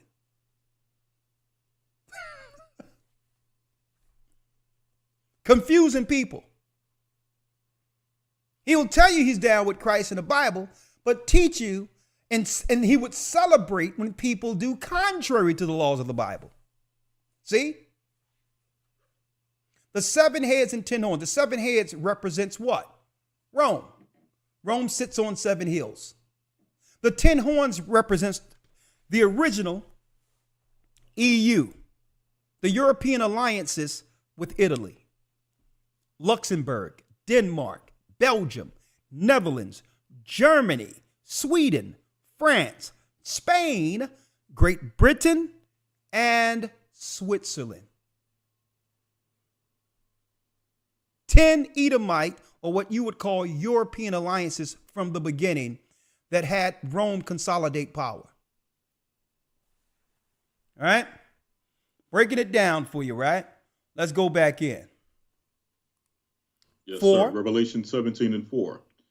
And the woman was arrayed in purple and scarlet color, and decked with gold and precious stones and pearls, having a golden cup in her hand, full of abominations and filthiness of her fornication. Full of abominations and filthiness of her fornication.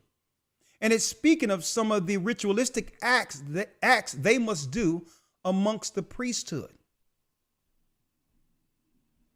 Folks, when you think of Epstein Island and all that stuff they're covering up, folks, when the reality is, brothers and sisters, All of these are actions which are a part of a priesthood.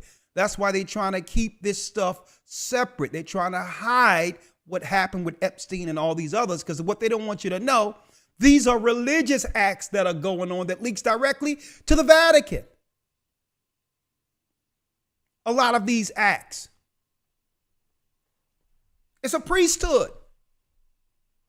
Filthy evil and fornication. Because Satan requires sacrifices amongst their people for information and power. Okay, they have to agree to some crazy things to have power. And that's why the Bible is identifying this. It's a priesthood. It extends well beyond Rome. It extends all the way throughout the entertainment industries and all these things. And upon her forehead was written, what, Elder Lawyer? And upon her forehead was a name written, Mystery, Babylon the Great, the mother of harlots and abominations of the earth. Mystery. And upon her forehead was written mystery, Babylon the Great, the mother of harlots. What's a harlot? A harlot is an unkept, unclean woman. So if you want to know what country is the daughter of Babylon, where our people were led away captive like David spoke of in Psalms 137, you have to look at the countries that promote impurity with their daughters. Who promotes impurity. A society is only as pure as its daughters, as its women. Babylon the Great, the mother of harlots, unkept women without shame, and the abominations of the earth. So it's also speaking of what? Their ideology, their politics, all of it is nasty, unlawful. Read. Verse 6. And I saw the woman drunken with the blood of the saints. With the what? And with the blood of the saints. With the blood of the saints. So this harlot is responsible for killing the children of Israel. That's right. David said, raise it, raise it. Remember Edom? So this harlot is directly connected to who? Killing the original saints of God. Psalms, the 50th chapter in the 5th and 6th verse says that we are the saints. Those who have made a covenant with God by sacrifice in the Old Testament. We're the saints. The saints aren't in the Catholic Church. And I saw the woman drunken with the blood of the saints, which means our death and destruction feeds their machine. It's like having wine in a cup, getting drunk, getting blasted off of what? Celebrating the death of our men, women, and children. And the what? And with the blood of the martyrs of Yeshua. That means when Christ. I saw her, these were they who martyred the disciples of Christ. Now, when you look inside the Bible, it was the Romans martyring and killing our people because we were a threat to the religious empire. What Christ brought forth was the understanding to destroy the lies and the evil, wicked blood and bloodshed Rome was built on. So they had to destroy the people, then infiltrate by bringing in a new Christianity, which was really ancient Babylonian paganism. And when I saw her, Elder Lawyer, I wandered with great admiration. John said he wandered with great admiration. What the angel showed him. Why? Because you would have thought that an empire this evil and wicked with evil intent against God's people, that everyone on earth would actually recognize who's Edom. He began to admire this because here it is. The world is being absorbed with this evil ideology against God's people and the truth that Christ brought in the earth. So he admired the what? The psychology of this empire. How can you get other people involved or to participate in their own demise? They must be drunk. So even John himself, elder lawyer, began to admire this empire because how can you get people to participate in their own demise? But he gave John, the revelator, insight so that the people who could see will understand to what? To not participate. So you must identify the whore in order to have enough knowledge and understanding to not what? Listen to the harlot. You must identify the harlot's agenda, the harlot's plan. Therefore, when the harlot comes with some type of ideology, you can say thanks, but no thanks. Save the drama for your mama. Give it to your people.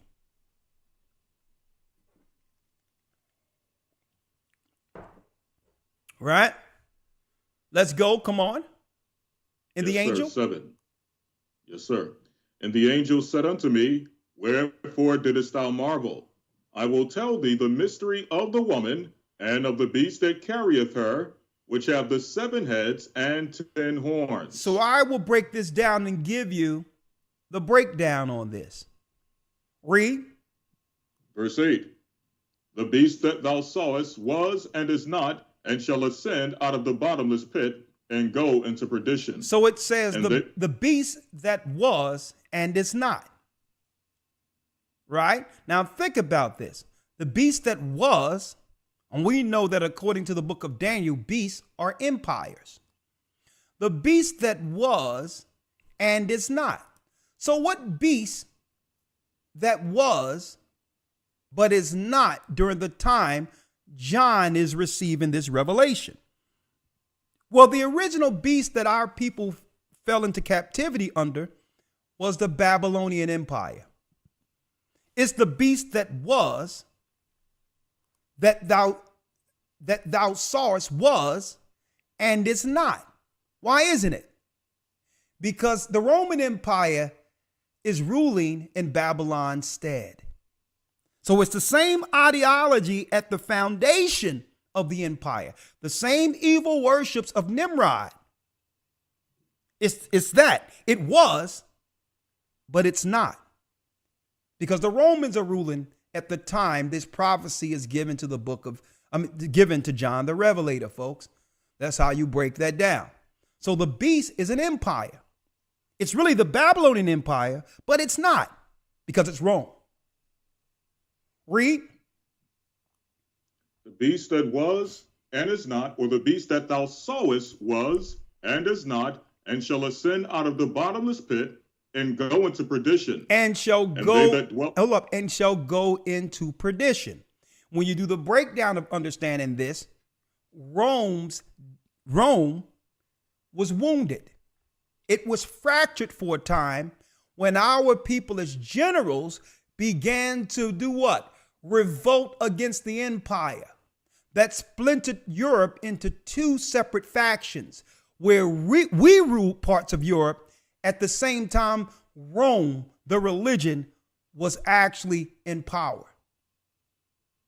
The Dark Ages, anyone? Read. And they that dwell on the earth. And they that dwell on the earth shall wonder, whose names were not written in the book of life from the foundation of the world, when they behold the beast that was and is not and yet is. And it says, and they that dwell on the earth shall wonder, whose names were not written in the book of life from the foundation of the world. We know who names that is. You know what that name is? Amalek. Amalek is the father of the people that are over there today. And they are against Christ with their religion because they're not written to live in Christ's kingdom. Why? Because you must believe in Christ to serve in his kingdom. You must believe in Christ to serve in his kingdom. And Amalek follows a religion that's anti-Christ. That'll tell you Christ isn't the Messiah. So that name that isn't written, that since the foundation of the earth, is Esau's son, Amalek. He's the father of the religion today we call Judaism.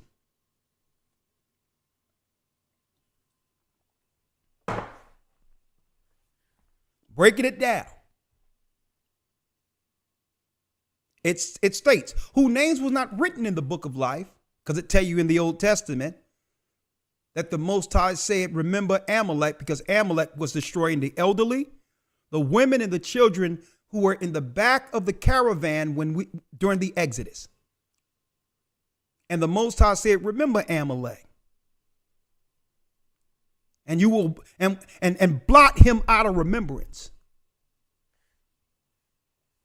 Whom they behold the beast that was, which was what? Babylon, and it's not because it's Rome. And what? Elder Lawyer? And yet is. And yet is. And yet is. See? Because it was the Roman Empire. Raise it, David said. These were the people who, through this destruction, that would lead to the children of Israel suffering throughout the earth, serving other people throughout the earth, to a point where they would set up educational systems to keep the truth of our history from us. The only history they would give us is Africa, intentionally, knowing that that's not our homeland. Our base, our homeland from whence we lost is Jerusalem. 9. And here is the mind. And here is the mind which hath wisdom. The 7 heads are 7 mountains on which the woman sitteth. That's Rome. And there are 7 kings. 5 are fallen, and 1 is, and the other is not yet come. And when he cometh, he must continue a short space. When it says kings, it's not speaking of men. It's speaking of empires. And it says 5 are fallen and 1 is. And the other is not yet come. It's speaking of America, which would become an extension of the 10 horns. America was made out of 3 of the 10 horns: France, Spain, and Great Britain. 3 of the original 10. And this empire must continue a short space. So they created the empire to one day, what? To one day to dissolve it. They understood that this empire would be utilized temporal until they get the technology to go out in space. Once they got that technology and have successfully demoralized the whole world, then they'll begin to do what? They would begin to dissolve the empire they created out of the 10 horns, America. Why? Why? You know why, folks? Because even though they created the empire called America, they couldn't stop Jacob from doing what? Culturally taking over the empire. We don't have the physical, financial power of Esau, but culturally, we became recognized as stars throughout the earth, which is a phenomenon throughout the earth, because wasn't these people not too long ago in slavery? How are they influencing the earth? Okay. How did they get from, let me show y'all, folks. Listen, Let me show you. Hold on. Folks, how did they get from here to some of the same children of these slaves? The same children of these slaves getting on these public platforms saying, "We're the Lion of Judah," pointing out the enemy who have been destroying us within these industries. How did we get from that to here? Don't you know the other nations are amazed at this? So they knew that this place can only operate but a short space, because when the children of Israel begin to understand who they are, what happens? They must dissolve the empire they created to keep us enslaved. We're gaining too much traction knowing who we are. So that great chasm that was between being a white man or Esau, we're closing in on that. And now Jacob has Esau's heel.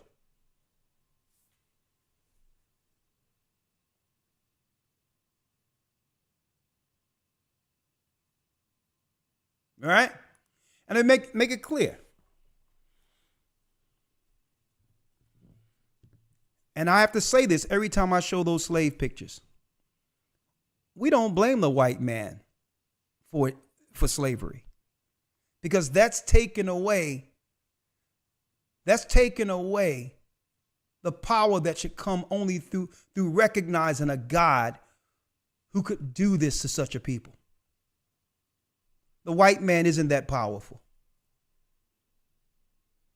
So that's why I don't feel a certain type of way about the white man and slavery. When I'm looking at slavery, I'm not looking at an episode of Roots. I'm looking at Deuteronomy 28 to what happens to a people who disobey God. So giving it to the white man and say the white man did all this is taken away from what our God said he would do to those who disobey him.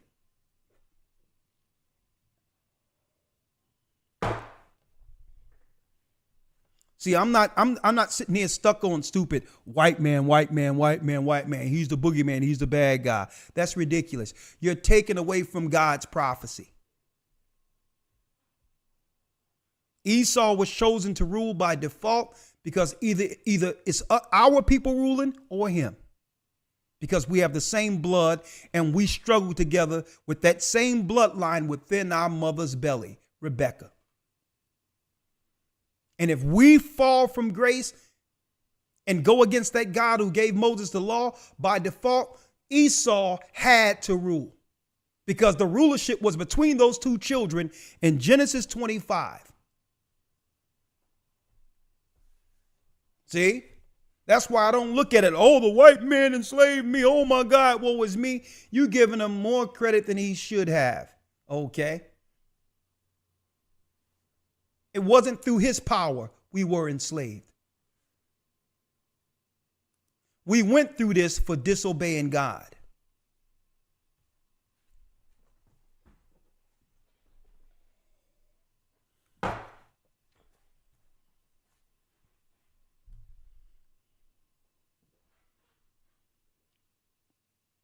So I can read these scriptures and these prophecies and not feel something personal against any race of people, because that takes away from the Bible's power in prophecy.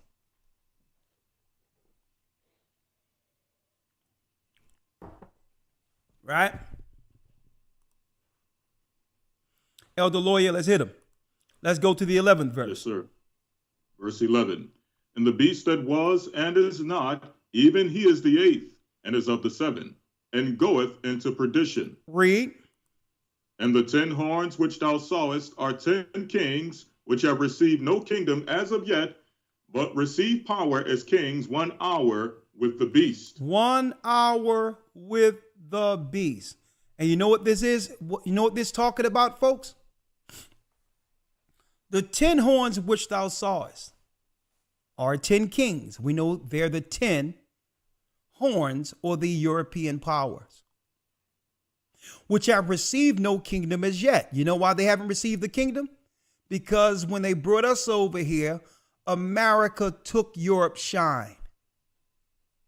And we became the influencers when it comes to culture for the whole earth. You would have thought that we as a people would be following Europe, right? If America came last, shouldn't America be following Europe? How is it that Europeans in Europe are influenced by Americans? How is it that even Africa take their cues and culture on how to be? And we came over here separated from them. How is it they look at us to be guided through what's going on right now? So it says, but receive power as kings 1 hour with the beast. And the 10 horns which thou sawest are 10 kings which have received no kingdom as yet. You know why they haven't received any kingdom? Because America took Europe's shine. And that's what happens when you bring the children of Israel over into a land where we meet our brothers. And we are coming together indirectly, not knowing who we are. And now it's emanating throughout all cultures that something is going on in this place that's different than any other place in the earth. See? So we took Europe's shine.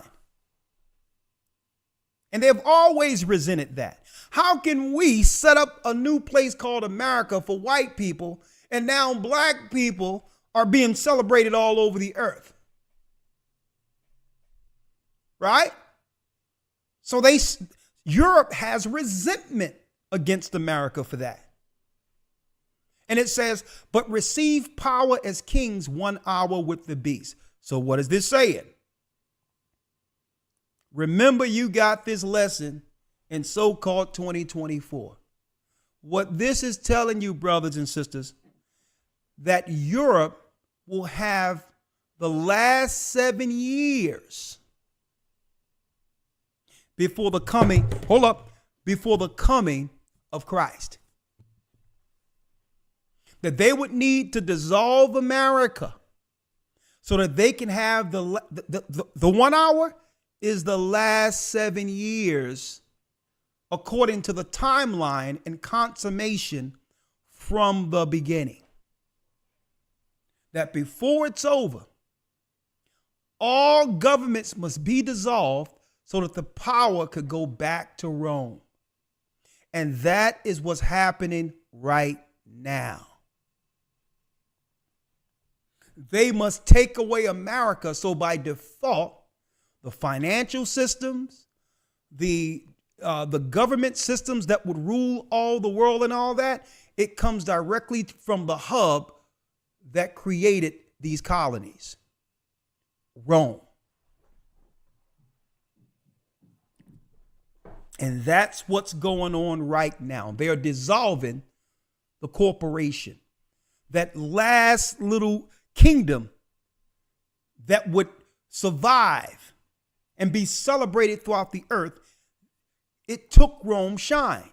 So now Rome must dissolve America so that all the earth go back to what? Celebrating and paying homage to Satan's seat, the Vatican.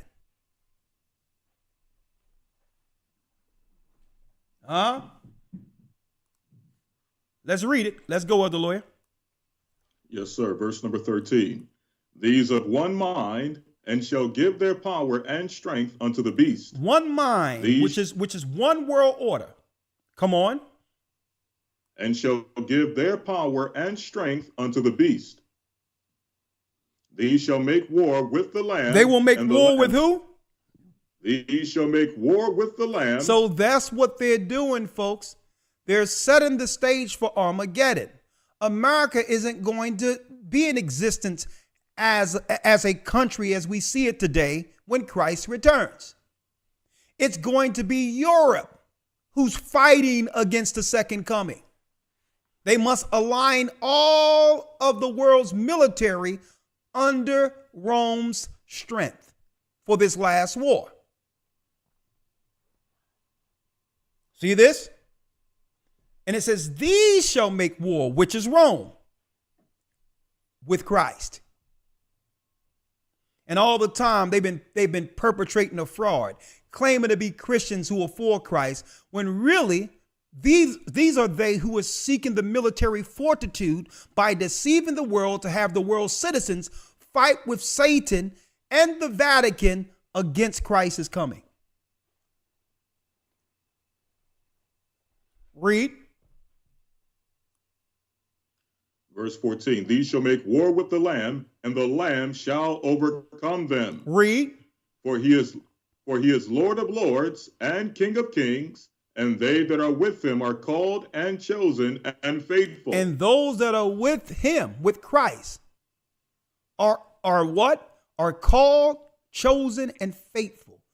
When Christ returns, the dead in Christ shall rise first. And that's right, folks. They'll have those new bodies on their way back here. And those that remain who believe in Christ shall meet Christ in the air on the way back here with the new forms. And that's when it's really game on. That's when it's game on. And it even tell you, listen, it even tell you in the book of the Dead Sea Scrolls that the Most High is going to plant Judah, Benjamin, and Levi in the desert for the final battle against Esau. It's going to be a standoff like this world have never seen. Huh?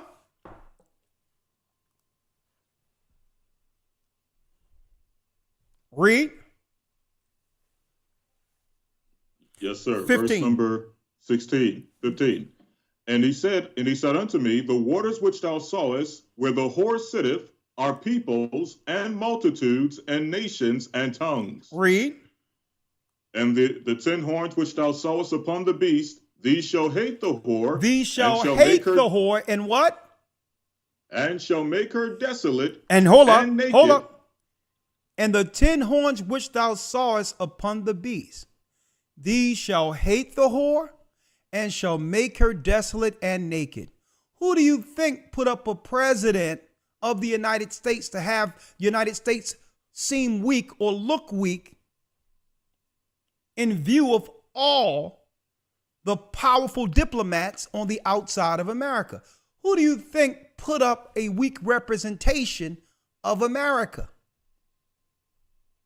Who do you think did that? Because now it makes America look weak, naked, exposed, where anyone can feel at any time they can come against America based on weak leadership. It was Rome and all of them who put up weak leadership in America, because that was signaling to all the other countries she can be had now. See? She can be had now. Right? Let's put up a weak-looking president who fall down steps, who trips and fall all over the place, who push legislation where there are powerful men who once helped the earth help America take down every nation of the earth in their military, that the same leader would tell their strong men who once defended the country that they're only empowered if their men put on dresses. This is how you politically expose a country and make it naked before the world. While every other country is building up their armies for the war, in the Western world, America in particular, they're telling men to put on dresses.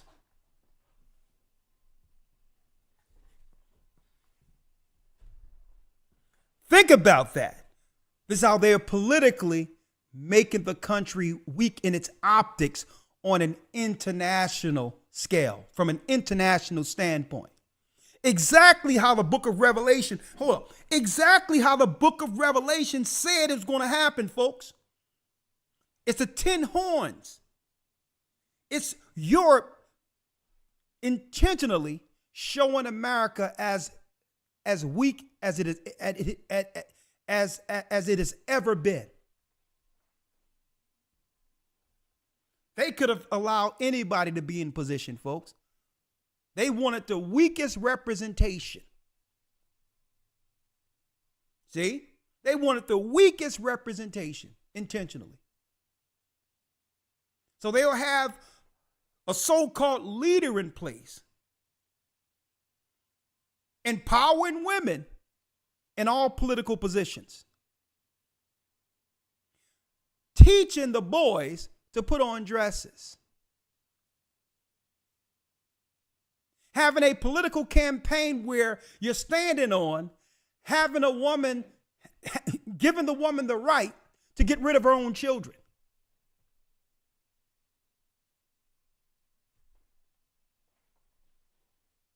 And now you put that up against any other strong country in the world and tell me who would win that war? The nation you're teaching the warriors to put on a dress, or the other countries who are rooted in traditional values? So this is what it's talking about here in the book of Revelation. The 10 horns, which is Rome, the European EU, which thou sawest upon the beast, these shall hate the whore, because the whore hath taken her shine, and shall make her desolate. And it's speaking of the legislation and putting, showing America as a weak republic, and shall eat her flesh. How do you eat her flesh? Just give all of her money away and totally decimate the treasury. You totally bankrupt the country. And then at the end, when she's totally exposed, burn her with fire.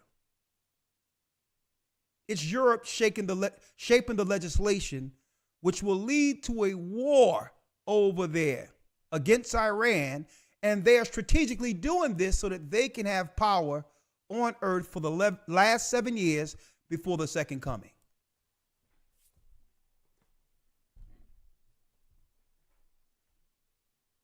And folks,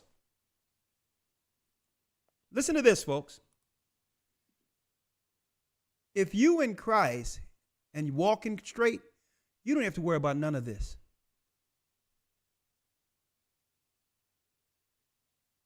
Okay?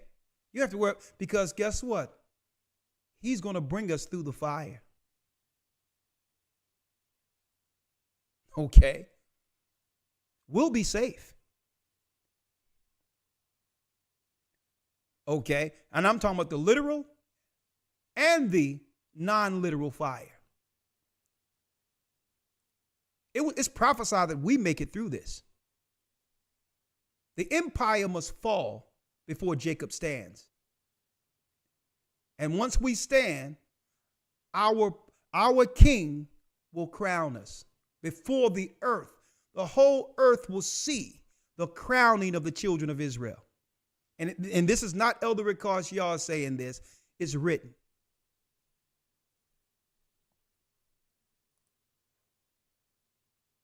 Read the 17th verse. Yes, sir. For God hath put it in their hearts to fulfill his will. So who did this? Hold up, Elder Lawyer. Who did this? For God hath put it in their hearts to fulfill his will.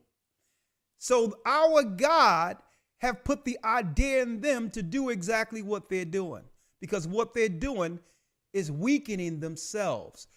They are operating out of their mind and have cultivated what? Political suicide. Political suicide they're executing against themselves. Right? Because if you take out America, then what you're doing all in of itself is you're taking any hope that even the Gentiles had in this world off the table. The only reason, Elder Lawyer, the only reason the Gentiles are down with them is because he gave them an opportunity to get a piece of the pie called America. Mm-hmm. But if you destroy America by dismantling it, now you lose all allies, which is political suicide.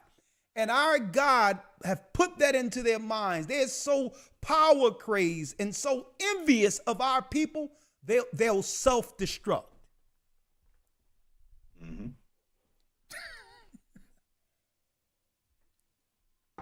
It's our God put it in their minds. Right. And now, what nation is going to help you do anything if you take away the only fun they ever had? America.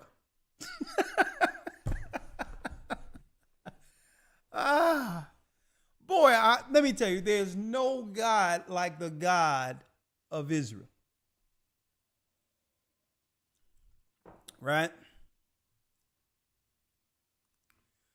Let's read it. For God hath put it in their hearts to fulfill his will, and to agree and give their kingdom unto the beast, until the words of God shall be fulfilled. Until the words of God be fulfilled. The prophecy, folks. So Esau is going to self-destruct. He's actually fermenting this war over there between y'all looking at the land of Israel and believe that it's an Israel-Iranian war. No, folks, that's a colonization of Rome to actually go against Iran because Iran is resisting the New World Order. They cannot consolidate power 1 hour with the beast as long as Iran is standing in resistance against the order. But when they attack Iran, Iran by default is going to have a war in which it comes to what?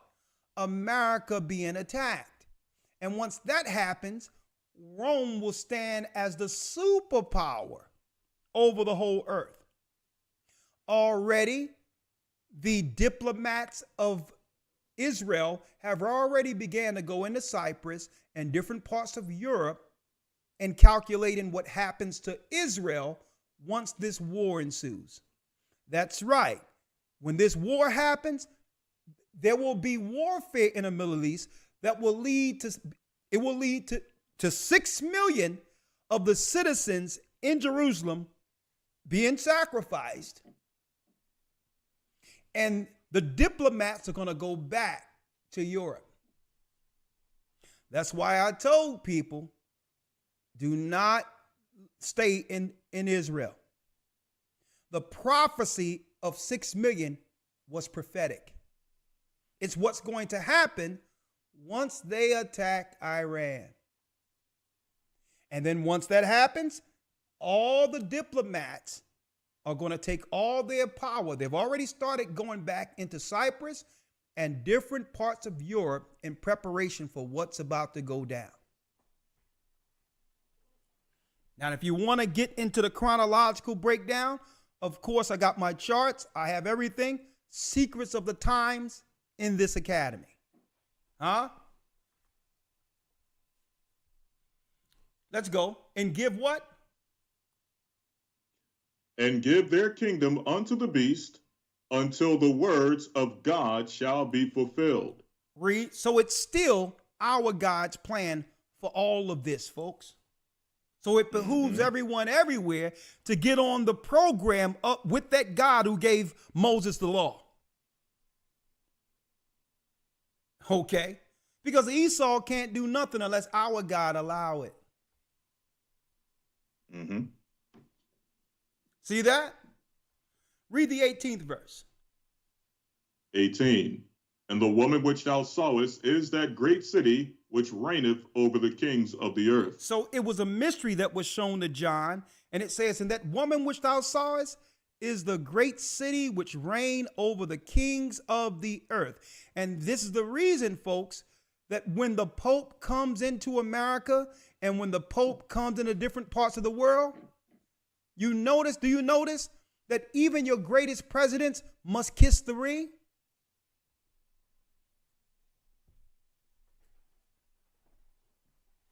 Huh?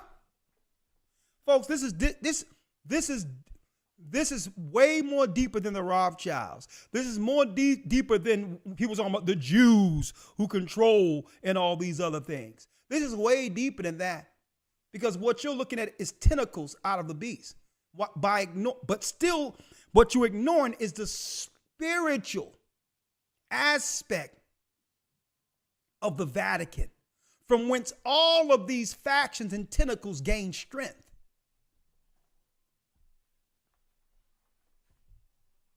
You look at the little Christian churches that are extensions of Rome, because the Bible says you that they're the daughters of harlots. You look at Jews and try to look at all these other tentacles and don't even understand the life source of the beast is right there at the Vatican.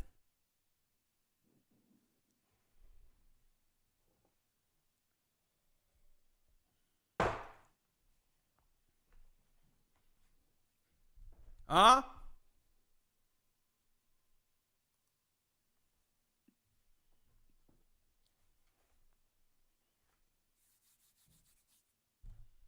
Right?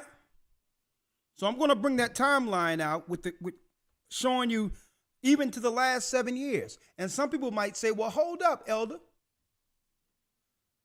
The Bible says no man knows the day or the hour Christ will return. Of course, no one knows the day or the hour. This is why it tells us in Matthew 24 and 22 that Christ is going to cut that time short. Because if he gave them the time that was allotted according to that consummation schedule, no flesh would be saved. So even though it's the last 7 years, Christ's going to come back before they had an opportunity to destroy us.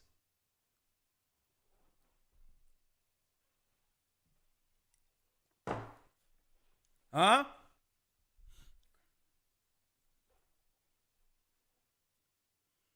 Let's go to Revelation 18. Yes, sir. Because for some reason, the Christian church and the Christian pastors avoid the book of Revelation at all costs. Shouldn't they know exactly what this is? When Christ was showing John the end times, the days that we were living in, what I'm teaching here is what every pastor in the earth should be teaching those who are in their church to understand what's geopolitically going on in the earth. Folks, the governments of this earth is the seat of pagan religion power, pagan religious power. They'll tell you there's a separation between church and state. No, what you see in the capital of all these different countries are what? Are religious institutions set up under a governmental construct. They have a core belief that's hidden. It's the belief of Babylon and what? Gaining power by sacrificing to Satan himself. They'll make you believe, oh, that's religion, that's religion. What are you talking about? The only time you think something is religious is when someone opens a Bible. Do you know your government was instituted on a Babylonian religion? Congress and all of that, the Senate, all of that, folks, was rooted in straight occultism and sacrificing to the gods.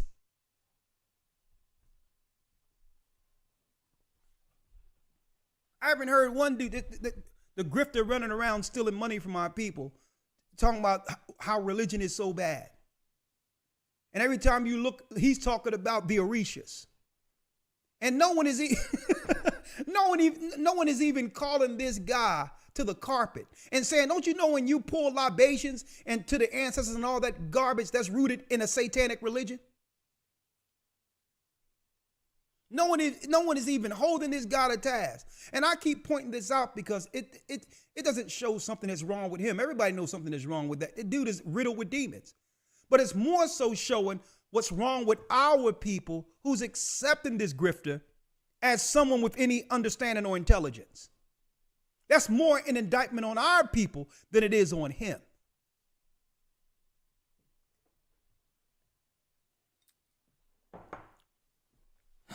Right? Let's go to Revelations 18 and let's round this out. Yes, sir. Revelation 18, verse 1. And after these things, I saw another angel come down from heaven, having great power, and the earth was lightened with his glory. And he cried mightily with a strong voice, saying, Babylon the great is fallen, and has become the habitation of devils, and the hold of every foul spirit, and a cage of every unclean and hateful bird. Now look at that. Now this is how Babylon the great is fallen. It's fallen from his greatness. Why? Because it has become the habitation of devils. Everything that's immorally wrong in the Bible has been justified and or incentivized in America. Everything. You can't even watch a production without them pushing some level of perversion or sin. Listen, I talk about it. Bootsy said he had to walk out of The Color Purple because they're pushing in this production lesbian scenes, as if that what was going on that time period amongst our people who were predominantly churchgoers.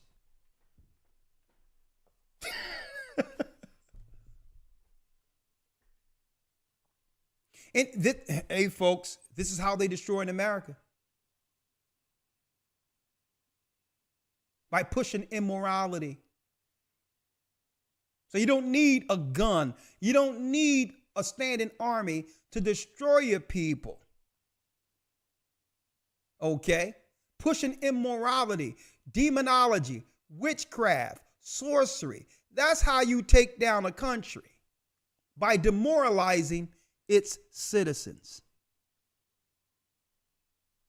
And he cried mightily with a strong voice, saying, Babylon the great is fallen, and become the habitation of devils, and the hold of every foul spirit, and a cage of every unclean and hateful bird. And that hateful bird are the fallen cherubim and seraphim, fallen angels. Read. It's muted, Elder Lawyer. Yes, sir. Verse 3, for all nations have drunk of the wine of the wrath of her fornication, and the kings of the earth have committed fornication with her, and the merchants of the earth are waxen rich through the abundance of her delicacies. And it say you the merchants, the tradesmen, and those who have the products have what? The merchants of the earth are waxed rich through the abundance of her delicacies. So they must agree with the satanic agenda against us in order for them to be able to trade on the merchant's market. See? And why do you think, folks, they sanction Iran? Folks, let me tell you, I don't be missing nothing when I see these interviews amongst the high diplomats of the earth. Don't forget they talked about sanctioning Iran when Mahmoud Ahmadinejad came. They went to Iran to interview him. And he said, listen, you all have a lot of nerve trying to judge how we deal with our citizenry. When our citizenry, there's no homeless here. We treat our people better than you treat your own people. And on top of that, this is what Mahmoud Ahmadinejad said. Y'all still haven't reckoned your sin against the people who were enslaved in your country. You still haven't reckoned that. And you've become the moral high ground to tell us what to do with our people. We don't allow our veterans and those of the military to become homeless. Okay? When someone fights for our country or enlists in our country, their families are taken care of. They are taken care of. I will never forget that interview. And, not that I agree with everything he talks about, but all in all, when he said that, I'm like, you know what? I know that eventually his empire have to fall too because they enslaved us or whatever. But this is why, folks, they stopped interviewing those people and they started putting sanctions on them because they weren't agreeing with the New World Order to come in and to destroy our people altogether. They started doing resistance against the order, and they were sanctioned. Well, the merchants of the earth that have committed fornication with Babylon are on board with fighting against us. If you don't agree to fight against us, then you're sanctioned like they sanctioned Iran.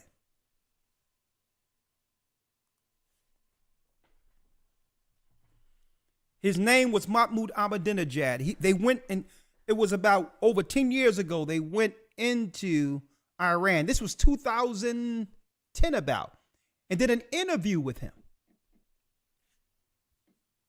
And he said, you still haven't reckoned what y'all did to your own citizens who were slaves in your own country. And you're going to tell us how to rule in our country? He says, there's no homeless people running around here like this in our country. There's no veterans who have fought for their country and fought for this proud country who's living homeless on the streets. Let me tell you, folks, they did everything to try to stop that thing from being put out there publicly. And then they started asking Mahmoud Ahmadinejad, well, then there was a conversation where they asked him, well, what about the Holocaust? And Mahmoud Ahmadinejad said, well, I can hear what you're saying, and nobody should harm other people. I agree that was egregious. Okay, but where did it happen? We didn't do anything to your people. It happened in Europe. So why are we bringing up, that's what he said. Why are we bringing up our country when that was a spat between y'all?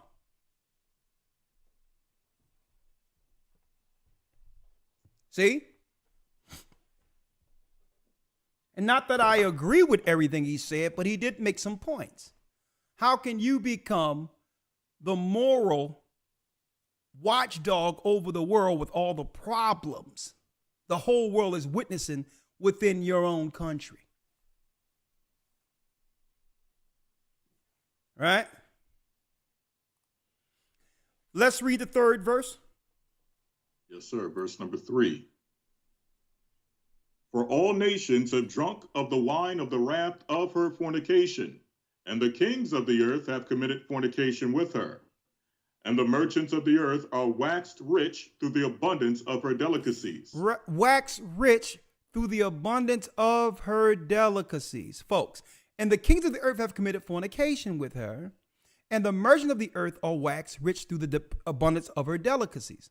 So the merchants are in agreement with them when it comes to any policy they push.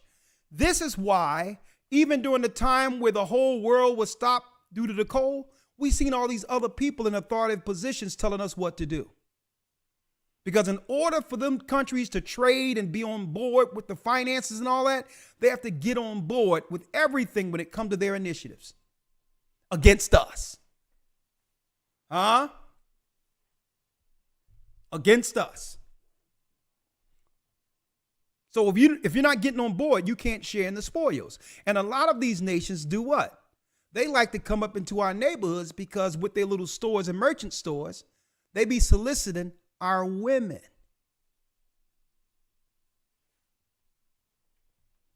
The cat's been out of the bag for a long time, folks. Right?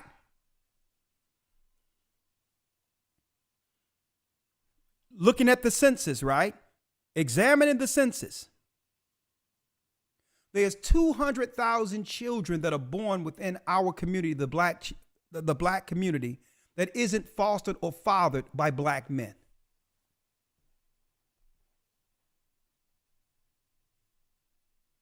But because they look black, they are now moved into the community as black people and all that. And usually when stuff like this happens, no one go to court because they know it's something they're trying to hide that happened and all those things. And they come over from overseas, India. They come over from the Arabs come over, and they be fostering all these children in our community. And it's all thrown on black men. Look at the census. There's 200,000 children that are fathered in our community that doesn't belong to black men at all. When you look at the census. So a part of their merchants is to be able to come over here and deal with our young girls who are suffering or don't have no money or something, and having these little girls or teenagers meet them privately behind their stores and all that.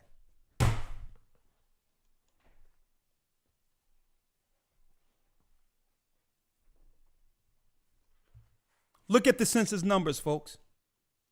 And at the end of the day, we're being blamed for all of this when the numbers don't pan out. But what numbers they're trying to hide is the fact that there's an agreement when they come over here that our people, our women, are open game for them.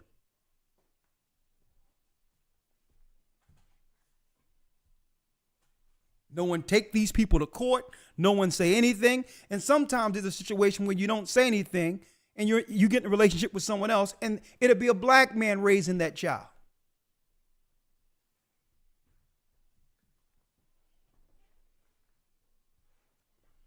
Everything is coming out now. Everything is coming out. They're not coming over here just to be merchants, folks. They're not coming over here just to set up stores.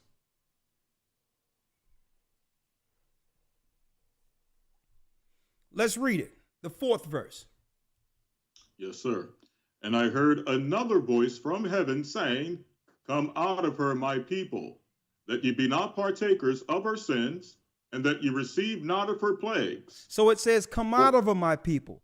The first step in all of this is to separate ourselves from the ideology of America, from the spirit of America, and also begin to follow the law.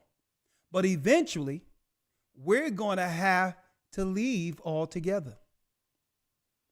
And the overall signal for that time is when all these nations they use to operate against us, when they begin to take their passports and go back to their own homelands. That means that they got tipped off by their embassy that something is about to happen in America. See, Jeremiah tell you these nations are going to pack up and begin to go into their own countries. Well, how would that happen? Well, before war, all the diplomats get together and there's a recall of their citizens. So when you see that, guess what? When they're on a plane, we're on a plane.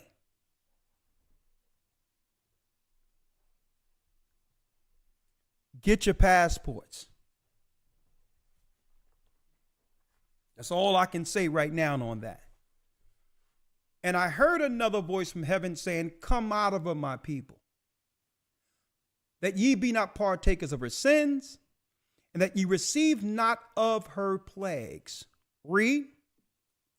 For her sins have reached unto heaven, and God have remembered her iniquities. Our prayers has gone up to the Almighty.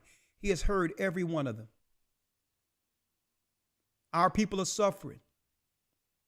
It tell you that when our prayers go up, they're placed into a censer before the Almighty. He hears every prayer. And then the response that our prayer has been heard is sent back in the earth as lightning. So when you hear the lightning, you know that the Most High heard the prayers that went up between the last time you seen lightning. That's a message to remind us that our prayers are heard. It tells you in the book of Revelation, he sends lightning. As long as you see lightning in the earth anywhere, know that your prayers have been heard. right? For her sins have reached into heaven, and God have remembered her sins. Because Esau, the Vatican, they went beyond what the prophecy said was allowed for them to do against us. They were never supposed, as governments, they were never supposed to treat us like they treated us. And the Most High remember that. And that's why I tell brothers and sisters, never seek vengeance against anyone, because you're getting in the way of the Most High's judgment. Who can judge those who have did things against us better than our God? Greater than our God. So if you take the judgment in your hands, you know what you're doing? You're getting in the way of the judgment that should come on them by our God.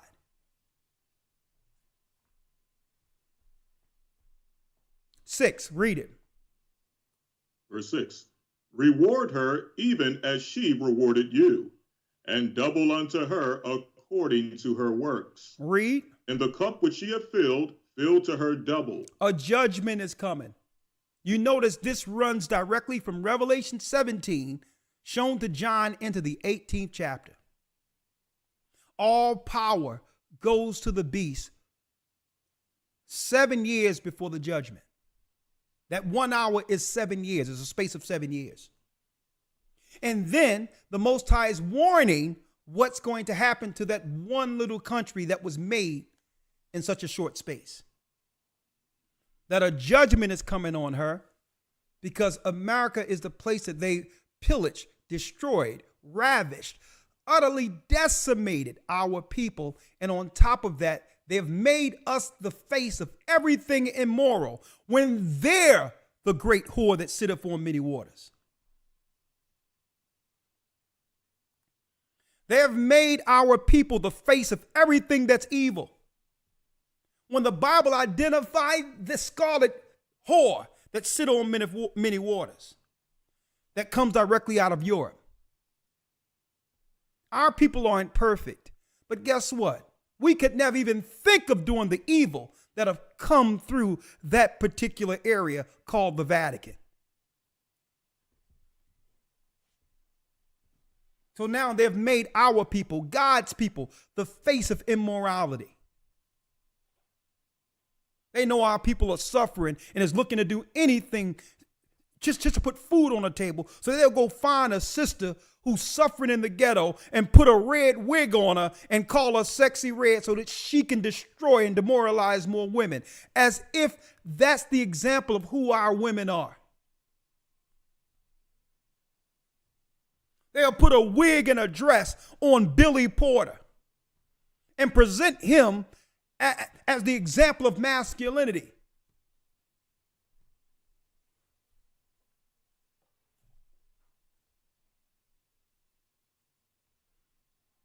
When they do all types of secret cross-dressing and all these others within their religious fraternities. Huh? We'll call a spade a spade. And the Most High says, you know what? I'm going to do double to them. They're the evil and wicked, but yet, let me tell you, they chop at the bit of showing our people immoral before the world. And you know why? Because they know we are the people of the law. They know we're the Israelites. So they relish when they get an opportunity to show us sinful, evil, and or immoral.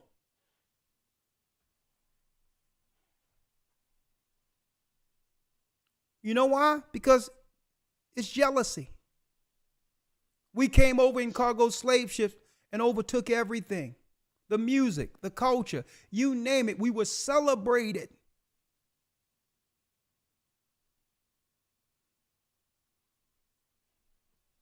So they can't let us go out like that. They can't let us go out with honor. So every opportunity to show dishonor amongst our people in particular,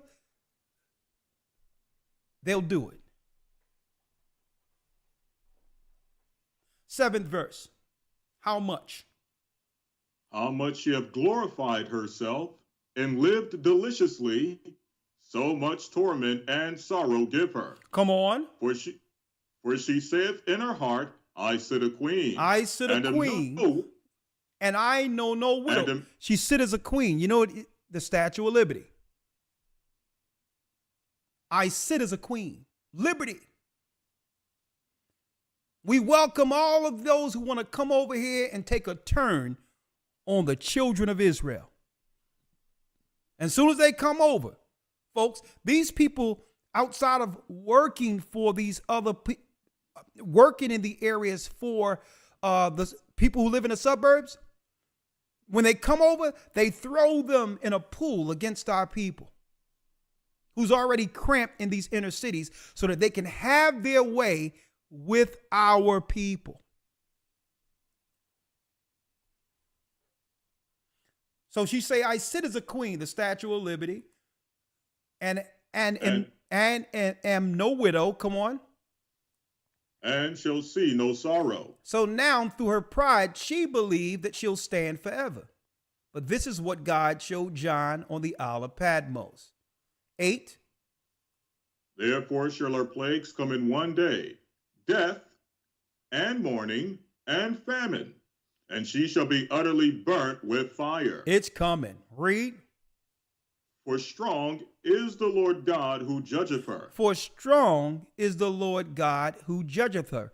Now, for those who were here for Revelation 17, we know that Rome, or the 10 horns, is behind the programming that will lead to this in particular. Making America weak so that she's open for war. And when the war happens, all power goes back to the 10 horns, which is Europe, for the last 7 years. So they strategically began to do what? Dismantle America by also doing what? Putting a disruption within the culture of America. So they had to do what? They had to dumb down the music. They have to dumb down anything that strengthened our people, that gave our people honor or glory beyond all of the other empires. So they had to do what? They had to erode the artistry that separated our people from everyone else. They had to come in and erode it intentionally, to where music isn't music anymore. Culture isn't culture anymore, right? Because what? Through the music, throughout time, folks, believe it or not, that gave us good PR throughout the earth. That gave us good PR. Our music, our talent, how cultured we were. Only a God and God's people can show forth so many gifts. So they had to get in and erode it.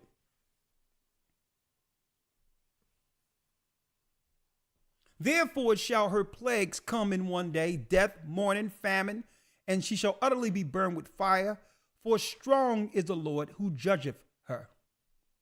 And I'm going to show you what I'm talking about when it comes to the artistry. Read. Verse 9.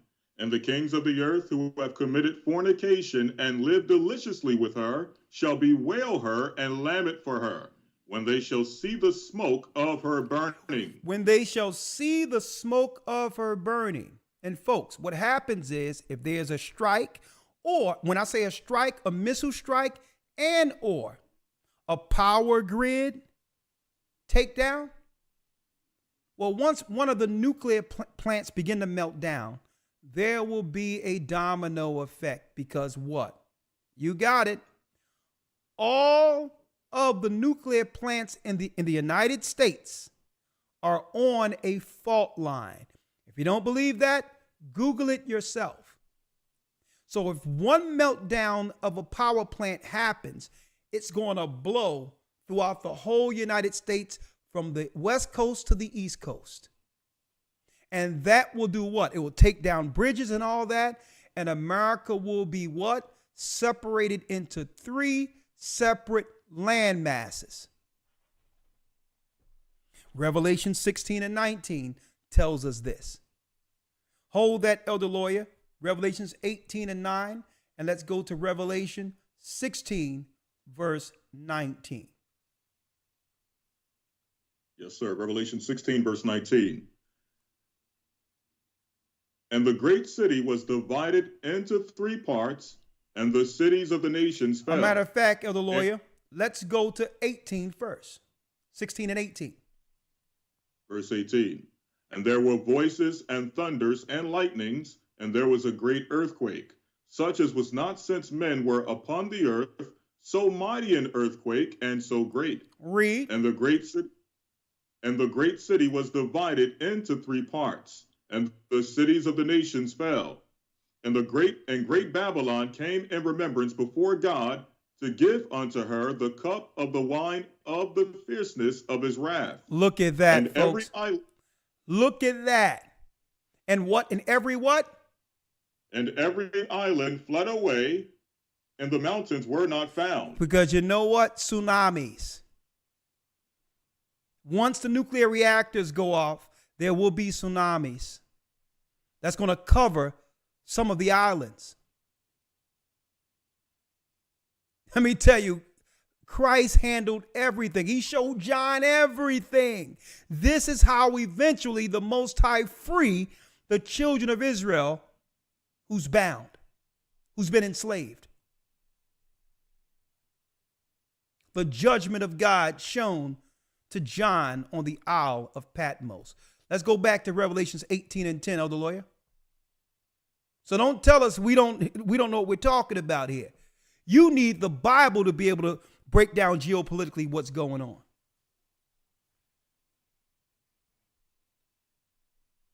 Read the 10th verse. 10. Standing afar off for the fear of her torment, saying, Alas, alas, that great city Babylon, the mighty city, for in 1 hour is thy judgment come. For in 1 hour is thy judgment come. Now, folks, even after this, believe it or not, they'll still be traveling and all that to some degree. But the whole world at this time is going to be on permanent martial law. Permanent martial law. And it's deep that they don't hide anything, elder lawyer. During our Patreon yesterday, make sure y'all join Patreon. There's a lot of conversations we have there. A brother pointed this out to me, elder lawyer, that when you drive, there's a mall in California. And that at the front of the mall, it has what? It have Nebuchadnezzar with the eagle wings and body, 2 of them, pillars, in front of a mall. Like one big shrine. So, right? So it's not, let me tell you, they're telling you right off that they're the daughters of Babylon. They be showing straight out who they are ritualistically, right in clear sight for those who understand and know the scriptures. They're telling you they're the daughters of Babylon, that this whole country, the republic and everything was built off of a Babylonian ideology. So now the Bible prophesies the eventual fall of Babylon and or her daughter. In 1 hour is thy judgment come, 11, elder lawyer. And the merchants of the earth shall weep and mourn over her, for no man buyeth her merchandise anymore. Now, why are the other nations mourning over the fall of Babylon? Because this is where they come into America to trick. This is where they come over and do the things to our people within our inner cities that they're not allowed to do in their countries. See? So they're crying because our people has been open game for them. I've been into these other countries these nations are from. They're not allowed to do to their people what they're allowed to do when they come to America. It's about them going to our clubs. It's about them going in and buying our women for cheap. It's about doing all types of stuff. And I'm not even talking about the letter people amongst these nations who come over here in our communities. That's a whole nother deal.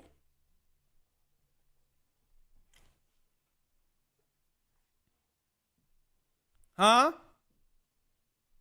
And the merchants of the earth shall weep and mourn over her, for no man buyeth her merchandise anymore. Read.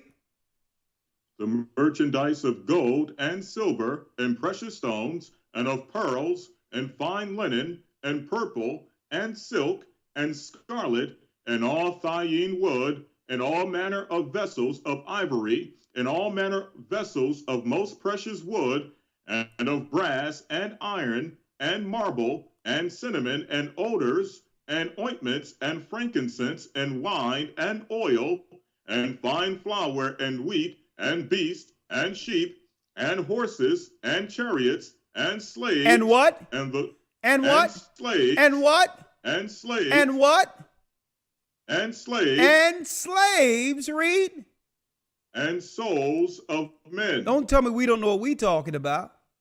So the merchants are going to cry when they see Babylon hit, because this is where they come to trick off on the slaves. So they'll come with their products like their ointment, their oils, frankincense. They'll come as if they come and they bring a religion, really. But guess what? When the night comes, guess what? They're freaking off in our communities.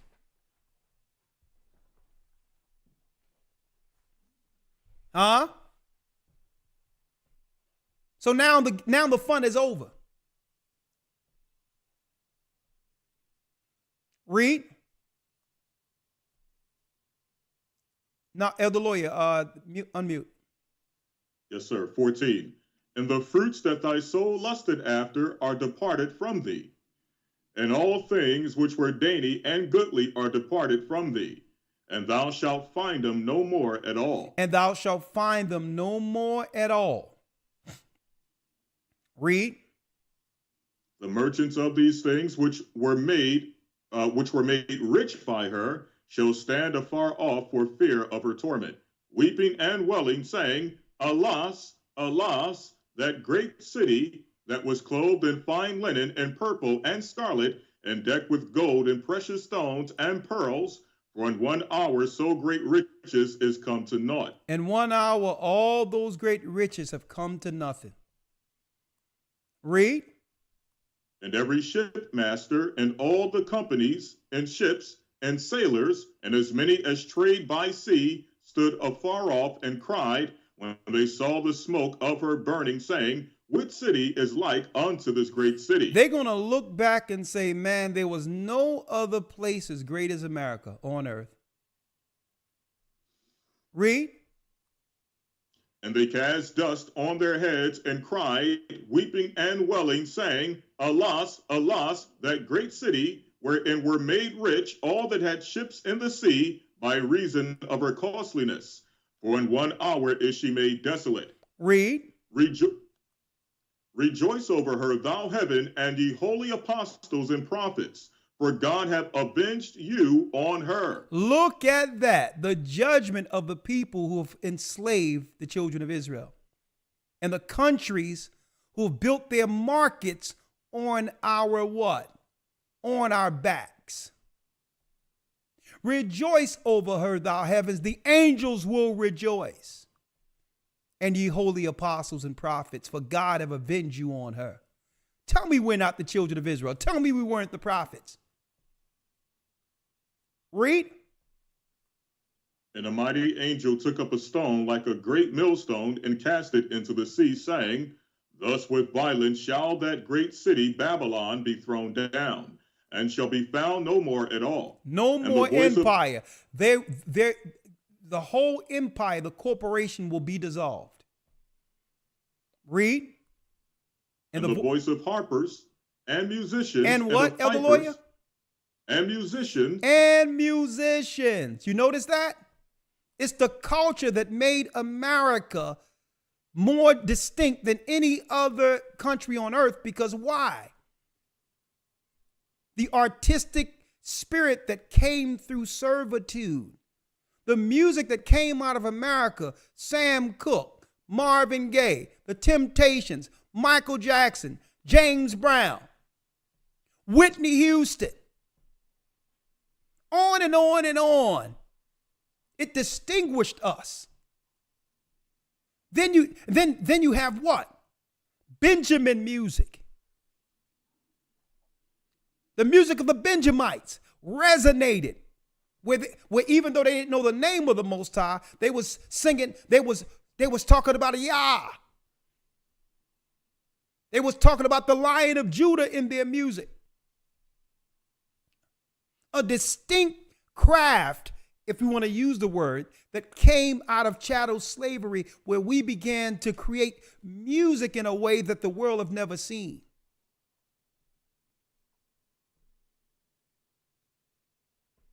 And the voice of the harpers and musicians and of pipers and trumpeters, read, shall be heard no more at all in thee. Read. And no craftsman of whatsoever craft he be shall be found any more in thee.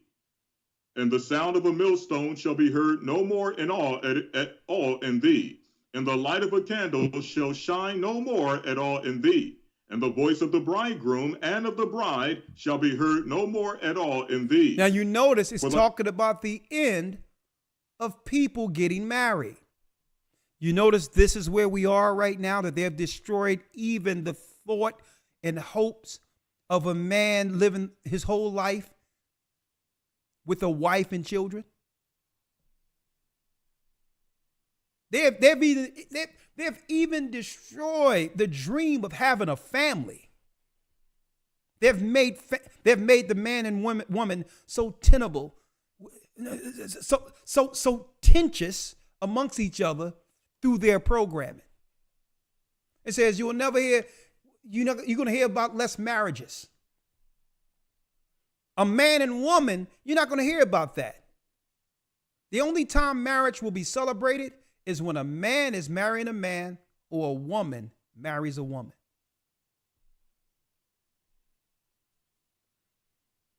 Read. For thy merchants were the great men of the earth. For by thy sorceries were all nations deceived. By thy what? For by thy sorceries were all nations deceived. By thy sorceries were all nations deceived. And when your merchants came over here to trade and to sell us stuff, folks, they came with a religion. These are sorcerers. These are idolaters. And they were sent here by the sorcerer of all sorcerers, the Pope. That's why people don't know up from down, left or right, and don't even realize it's because of the witchcraft and the sorcery that's aimed towards our people continually in the hood. But at this point, that spell will be broken. The reality will come into light. Guess what? There will be no phones to look at. There will be no pastimes to actually distract us from this reality. And the whole world, our people in particular, will eventually have to deal with what is.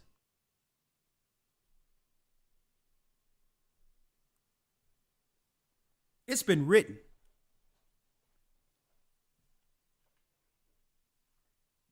For by thy sorceries were all nations deceived. Elder Lloyd, that's ended here.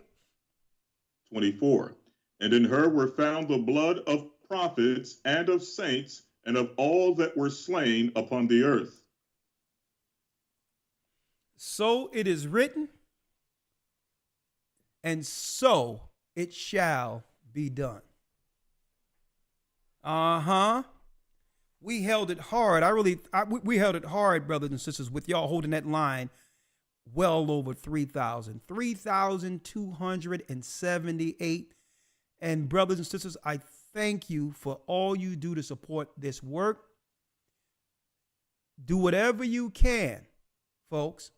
Do whatever you can to mark the day this lesson came out. And I would suggest up until this date, if you have some type of downloader that you can hold on to this lesson separate from it being here, put this on your device, put this on something that you can save and reflect back to this particular lesson. I've quantified through the Spirit of the Almighty, through the Spirit of Christ today, everything that have happened, how David talked about this time, who will be behind taking us down, and how it was shown to John on what? On the Isle of Patmos by Christ himself, exactly what we're living through right now. We were here before America became the United States of America, and we'll be here well after it's dissolved. We're the children of Israel, and we're back. With that, this concludes this lesson. If you want to support the work, we have Cash App and others, as you can see right here, $ GOCC 144 donate. If you don't have Cash App, that's okay. Go to gatheringofchrist.org. There's other ways you can help support and push this work you've witnessed today. Also, tomorrow begins a brand new academy. We're going into this like you've never seen before. Here's your opportunity to get in while we're still dealing with enrollments, okay? Go to historytimes.org. You don't want to miss the opening of week 1 for what? A 3-month epic lineup for teachings, okay? And also, we're in the preparation phase for all of our people. So during the breaks, you will be having insight on how to prepare. So when we go from one segment to the next, there'll be clips put up before you to teach you to do something you didn't know how to do otherwise. Tomorrow, we had Malak do a video where it will show you if you're any place by yourself, someplace, and you need to be able to warm yourself or cook some food or whatever, guess what? Preparation on how to make a fire will be a part of the segments that we have in our lessons tomorrow between segments, okay? Also, we have special guests who will be a part of this academy, and we will teach this academy like it's our last one, okay? historytimes.org, please enroll. For those who want to know the cost, it's only $150 for 3 full months of lessons. So that's about 30 cents a day. Okay. We've never went up on the price.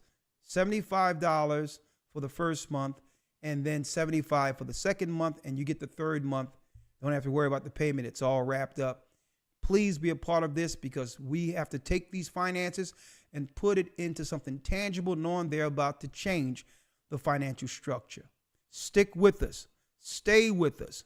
Okay, as the Most High have given us guidance and understanding, we will convey everything through the Spirit the Most High have given us. Okay, stick with us. Okay, we will have, once this weather subside, we will have some more mass baptisms throughout the whole year. If you don't have a place to gather in your particular area, we're working to make sure that happens. But none of it can happen without your support. Okay? Elder Lawyer, I thank you. I'm sorry that you weren't able to get out here, but I'm glad. I'm looking out there. I see all this snow, so I'm glad you were able to relax, in your home. And it's but it's crazy because I'm looking at your lighting. We almost have the same exact lighting. Right.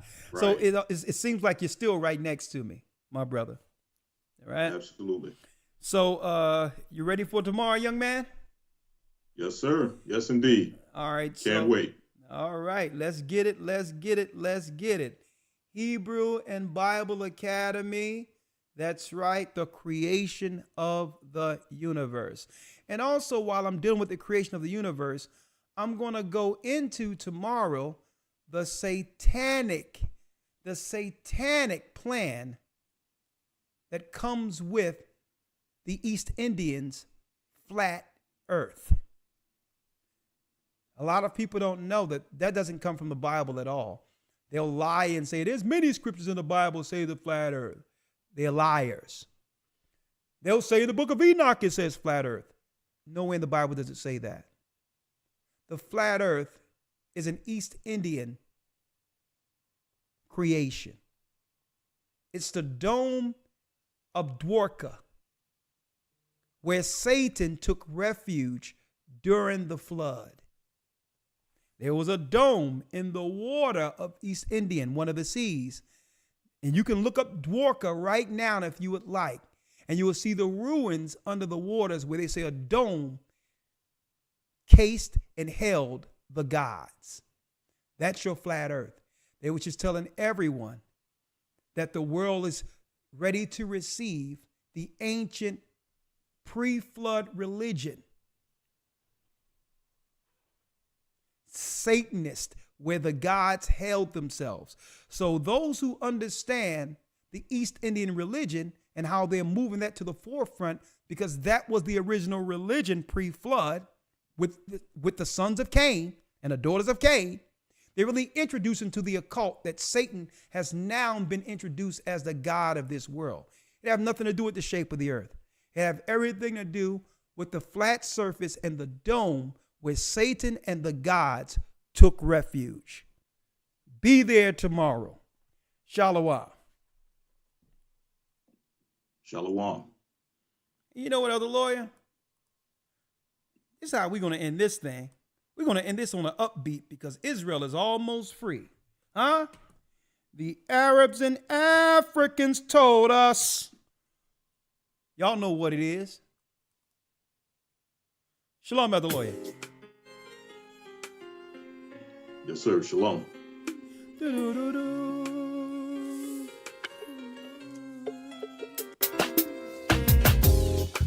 The East is where we're HistoryTimes.org. The 12 tribes of Israel. In 721 BC, the Assyrian king, he took us down, we fell. With a great escape, we went through the Euphrates. The Lord held the water still. To a land where no mankind dwelt, we went.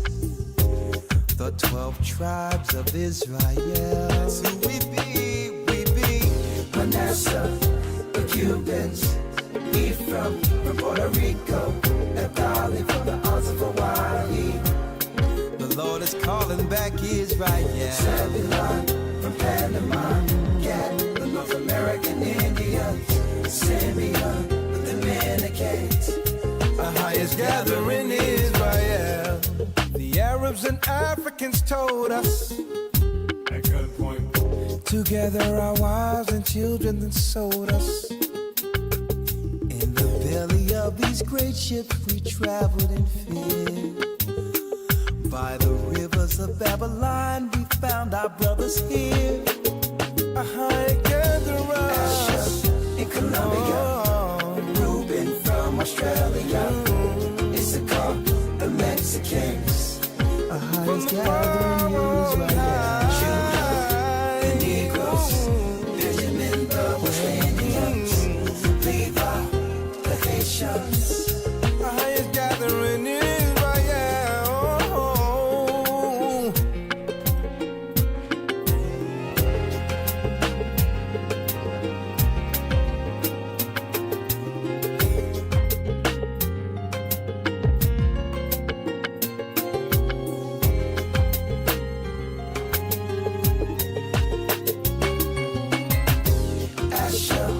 Colombia, Reuben from Australia, Issachar, the Mexicans. That's who we be, Judah, the Negroes, Benjamin, the West Indians, Levi, the Haitians, Manasseh, the Cubans, Ephraim from Puerto Rico, Naphtali from the Isles of Hawaii. The Lord is calling back Israel. Zebulon from Panama, Gad, the North American Indians, Simeon, the Dominicans.